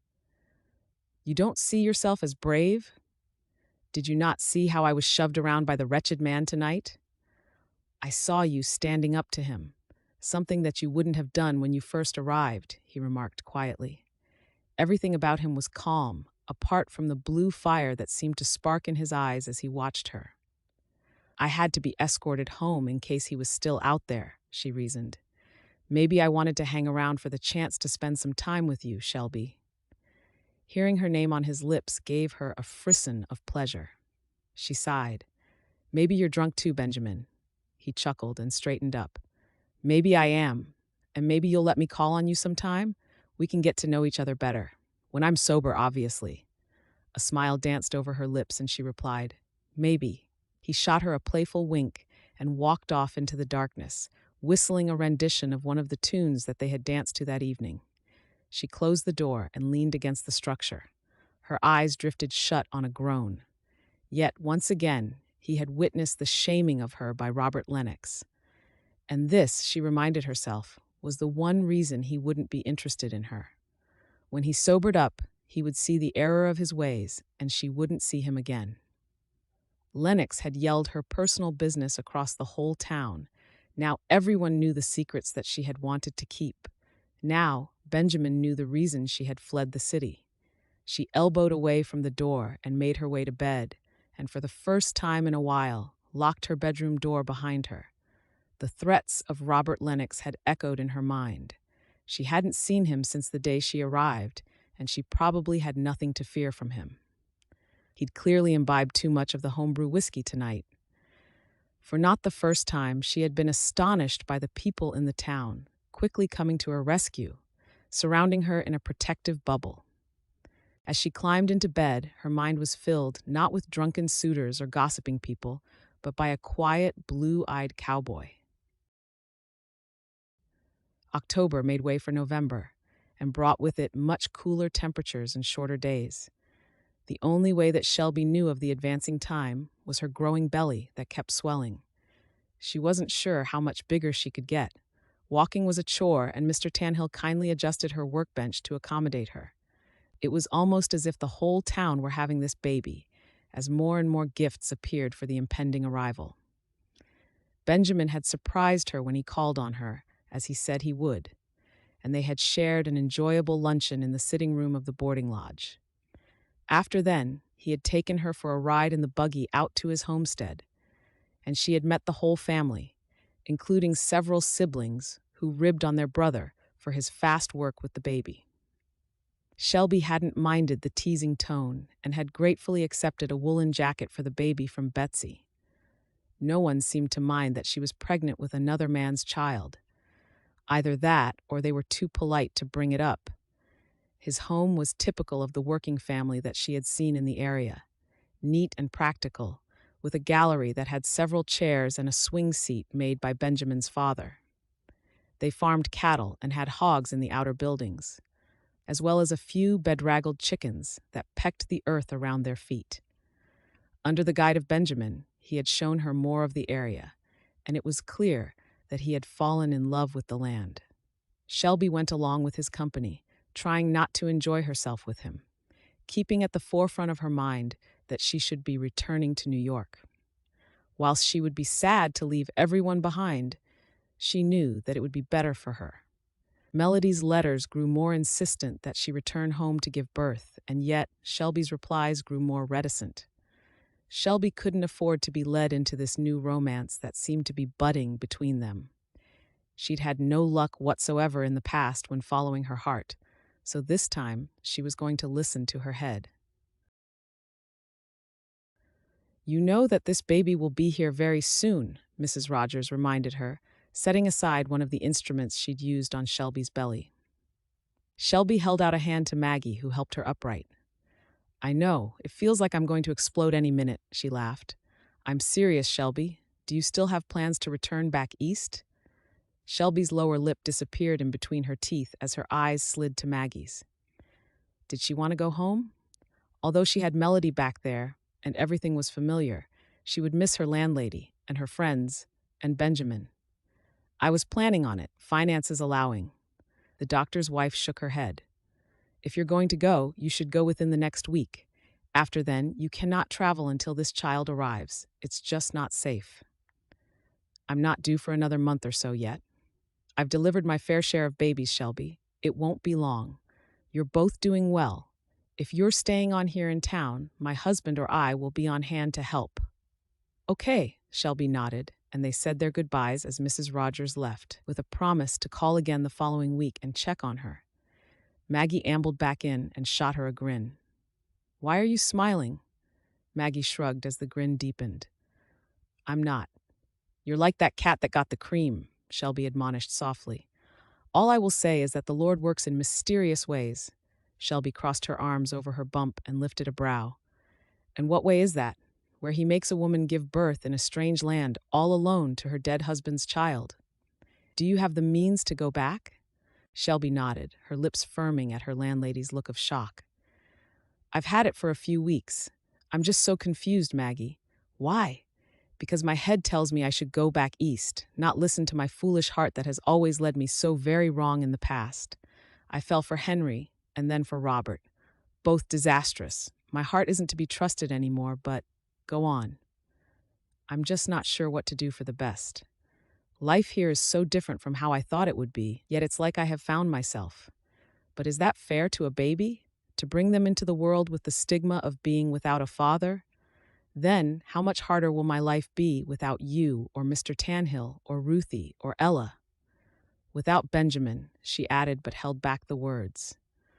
"Where he brings into your life something that you've always wanted is where you're meant to be." Maggie stood in front of her. "And you're never alone when you have me." Shelby's eyes filled with tears. She accepted the proffered hug, stepping awkwardly against the older woman. "What am I to do, Maggie? This isn't how I thought my life would turn out." Maggie pressed a kiss to her cheek and rubbed her back rhythmically. "The Lord smiles down on all his children, Shelby. I will help you." "I know you will, Maggie, but I have to think what is best for the baby now. It's no longer about just me." Chapter 16. December arrived with endless days of blizzards as temperatures plummeted, and whilst it wasn't an eastern winter, the bitter chill was enough to keep most folk in their homes, and demand for firewood went up. Shelby was delighted to see that even in a town as small as this one, Christmas was celebrated. The boarding house was decorated with nuts, dried berries, strings of popped corn, and pine cones, and Maggie brought in a tree to decorate. Baking for the holiday period had begun weeks before, preserving fruits and vegetables. Maggie had ordered a large ham for her boarders and made plans to roast it. Shelby had joined in with making dolls from yarn and straw to give as presents, wrapping them carefully in pretty paper and sealing them with ribbon. She had also made salt dough ornaments and used them to decorate the window of the tailor's. She saw gifts of pillows and carved items on display in the general store. She had bought material from Mr. Tanhill and used it to make an apron each for Ruthie and Ella. For Benjamin, she embroidered his initials into a handkerchief and tucked it into a box. She wanted to thank him for his thoughtfulness towards her. The fact that he kept slipping unbidden into her mind when she was working had nothing to do with the gift. Other than calling on her a handful of times, Benjamin had made no move or given any indication that he had any romantic notions towards her. He had been kind and chaste, but had not uttered a word to lead her to think that he may be interested in anything more than her friendship. That quiet manner of his had remained the same throughout any conversations they had.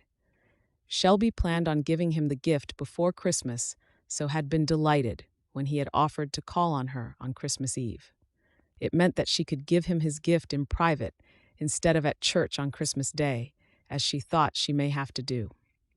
That night, she dressed carefully in a simple white shift and brushed her hair till it shone golden, winding up the lengths and pinning it carefully. Getting dressed took some time, as her back was aching more than normal. She paused to catch her breath and rubbed her stomach. "Ooh, little one, you're giving Mama some gripe tonight." She grabbed a scarf when she heard voices downstairs, a frown marring her brow as the noise sounded off. She cracked open her door and paused to listen, stepping further out onto the landing to make out the snippets of words. Across the hall, another guest stepped out as the disturbance grew in its ferocity. Shelby walked over to the top of the staircase as a loud bang erupted into the hallway. "Don't talk to me, woman. I have come to take back what is mine." Shelby covered her gasp with a hand as she recognized Robert Lennox's voice and instinctively stepped back against the wall to hide. She could hear Maggie's voice too now. "Robert Lennox, who do you think you are, barging into my house in this manner? You take your rotten backside and get out now before I call the sheriff and you spend your Christmas with your behind in that jail." "I know she lives here. Shelby. She's not here, I told you." "She ain't moved, 'cause I checked. She lives here with you in this house of ill repute. She certainly would not be outside on a night like tonight, so get out of my way." "In her condition, exactly. You need to come back when she's had that baby. She will be ready for you then." Another crash sounded as something hit the wall. Tears sprung up as Shelby looked at the other boarding house guest who was stood next to her. "Is he looking for you?" the man whispered. She nodded as terror filled her. And what should she do? Go down and face Lennox and help her very good friend? Or hide? "She's here, I know it. Come down here now, Miss Towers. We're going home so I can take what's rightfully mine." "I'll distract him," the other man uttered. "You need to hide, okay?" She nodded, watched as he descended the staircase. "Is everything okay here?" As Lennox turned his vitriol onto another unsuspecting person, Shelby was frozen to the spot. Where should she hide? She heard the voices mute as Lennox was guided into the sitting room. She needed to leave, to get away from him. She peered over the banister and saw that the area was free. She crept down the staircase. Lennox wouldn't be happy until he'd searched the house as his volume grew in temper. Wrapping the scarf around her, Shelby tiptoed across the foyer and left the house through the back door. An icy wind wound its way indolently around her body as she stepped out, and a thin layer of frozen snow crunched underfoot. She hurried to the side of the house, peered around the edge. She could see Lennox's wagon where he'd abandoned it outside the front of the boarding house. She couldn't risk being seen by him if Maggie successfully threw him out, so Shelby turned back towards the small yard that was at the rear of the house and lead out onto the next street. Suddenly, a strange sensation gripped her, and she had to stop walking. She looked down in horror. She'd had no control over the warm liquid that ran down her legs and pooled a pink blush into the snow around her feet. She stared for a few seconds at it, as her skirts turned the same color. As the snow began to fall and the wind whipped up crazily around her, she had to narrow her eyes against the coming snowstorm. Pain ripped through her middle, and she moaned in agony, bending at the waist as her body twisted in a spasm that took her breath away. "Oh no," she whispered. She heard voices, urgent and angry, muffled through the weather. Impulsively, she turned and looked for the first place that she could hide. She saw the small stable that leaned precariously against the side of the boarding house and headed for that. Benjamin. Benjamin pulled the buggy up in front of the building and was surprised to see the door wide open. His mother had advised him on having the good sense to stay at home tonight, but the desire to see Shelby and keep their date overrode his common sense. It seemed that whenever Shelby Towers was near, he lost all sense of reason. Lately, he found himself drifting off while sat on his horse or splitting firewood, thinking about her. Ben hopped down from the buggy and was about to collect the small gift he had brought for Shelby, when he heard voices with a firm tone behind him. He turned, his surprise registering on his face as he spied the sheriff in the doorway, conversing with Maggie. "Evening, Sheriff. What brings you out in this weather?" "Maggie had a little visit off Robert Lennox, here looking for Miss Towers." Benjamin's heart kicked up a beat in his chest as he surveyed the destruction of the hallway behind them. "Where is he now?" "Gone, thankfully," Maggie breathed. "One of the guests came down to distract him and told Shelby to go hide. He's gone upstairs to fetch her." "She okay?" "Lennox didn't get past the two of us. He took some telling, but he went. Something needs to be done about him, Sheriff. He's getting himself too riled up over that poor girl who has done nothing to deserve this." The three of them turned as an unfamiliar man trotted down the stairs. "Is she down here?" "What do you mean?" Maggie said. "She's not upstairs, Mrs. Masterson. Not in any of the rooms. She's gone." "How long ago did you last see her?" Ben asked, as fear curled its way through his chest. "Are you sure that Robert didn't take her?" "Oh my," Maggie breathed. "Where can she be?" Chapter 17. Shelby leaned her head back on the straw, sweat making her hair stick to her face as her breath plumed in front of her face. The dust from the hay tickled her nose and the scent of horses filled the air. But at least the stable was dry. She could hear the horse whicker now that her pain had subsided. The dark animal stood to the side of the room, and Shelby lay in the corner so that if Robert happened to put his head over the door, she wouldn't be seen. She was desperately trying to stay quiet in case Robert heard her. She didn't want to even hazard a guess what he would do to her baby if he found her vulnerable like this. Pain came in waves, each one more intense than the last.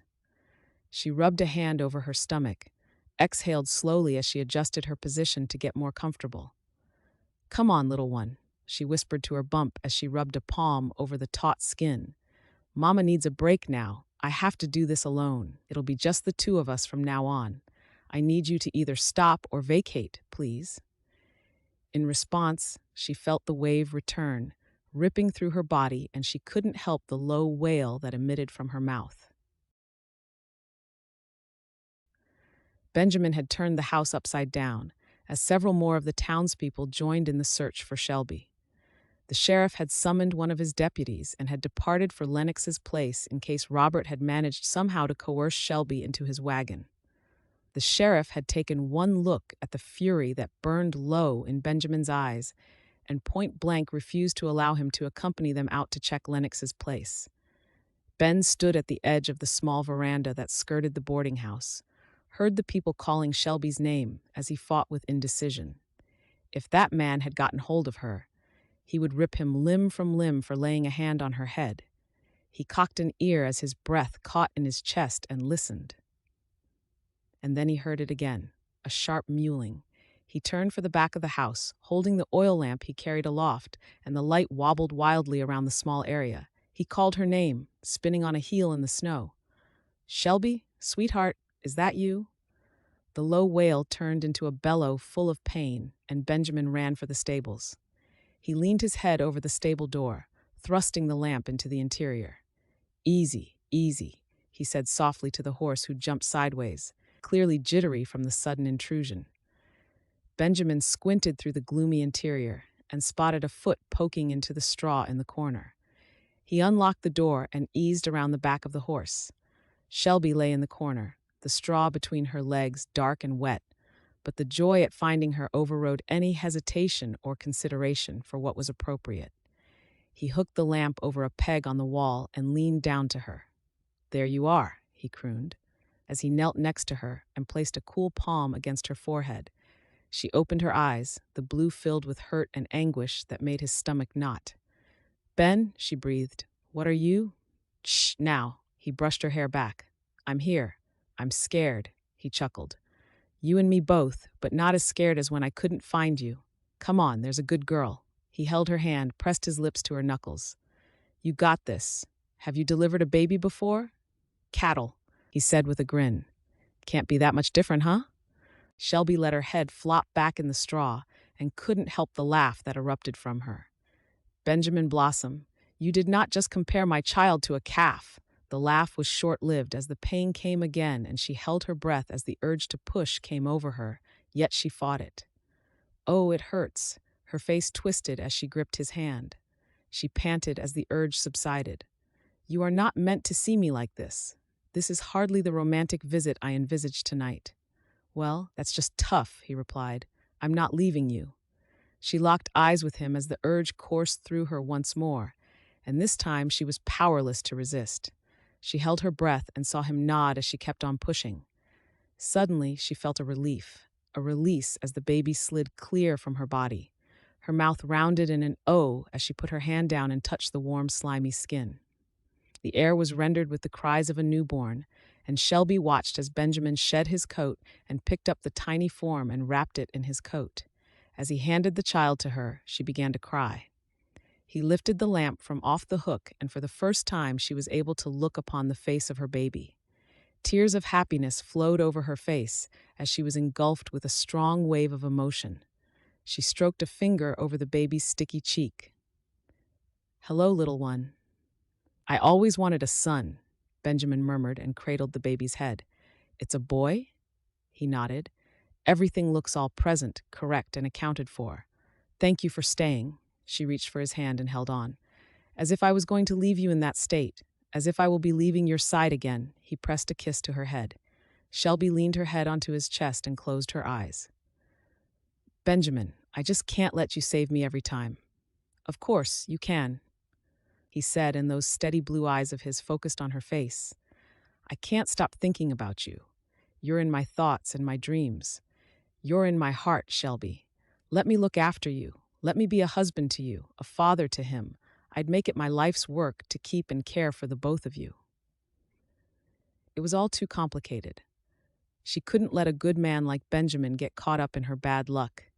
"You deserve better than a widow and another man's child, Benjamin. I have lousy luck and—" "I don't care. Just stay here. Let me love you. Build a life with me. Marry me." Her breath stalled in her chest. "You want to love me?" A slow smile curved his lips. "Did you not get that from all I just said?" Her own smile echoed his. "You don't say an awful lot, Ben, but you are always there to save me." The wriggling lump in her arms took that moment to let out a loud wail as he started rooting against the material over her chest. "Looks like someone is hungry," Benjamin chuckled. "Let's get you inside where it's warm and get you both cleaned up." Maggie's head appeared over the stable door at that moment.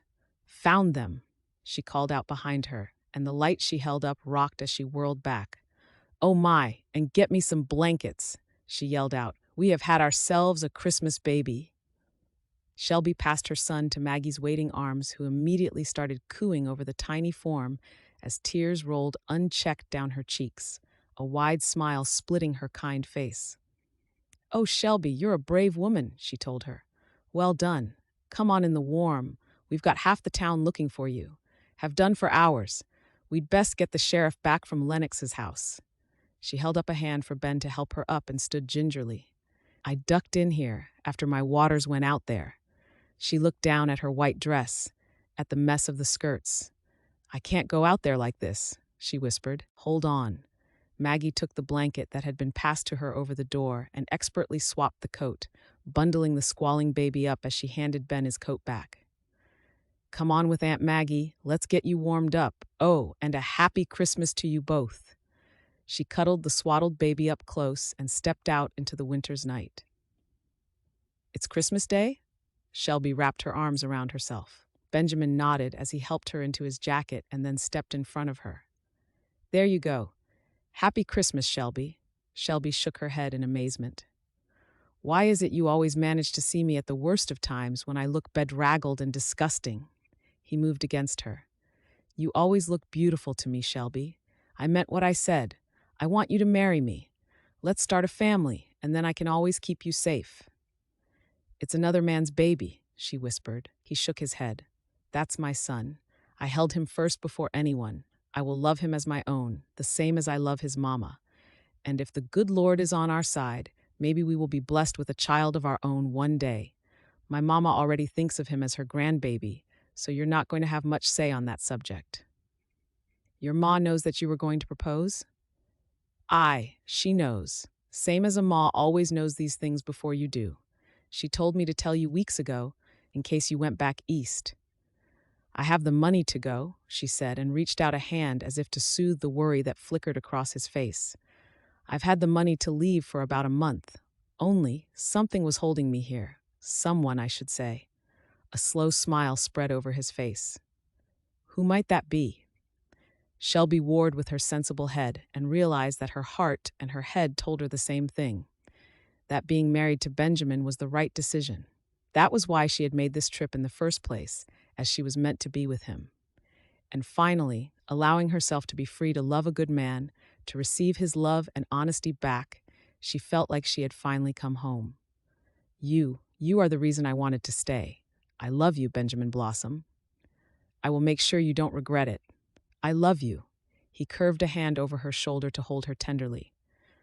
Happy Christmas, she sighed to him in the dark, as his mouth slowly met hers in that dimly lit stable. As the snow tumbled from the Christmas night sky, Shelby wrapped her arms around his neck and loved him right back. The end.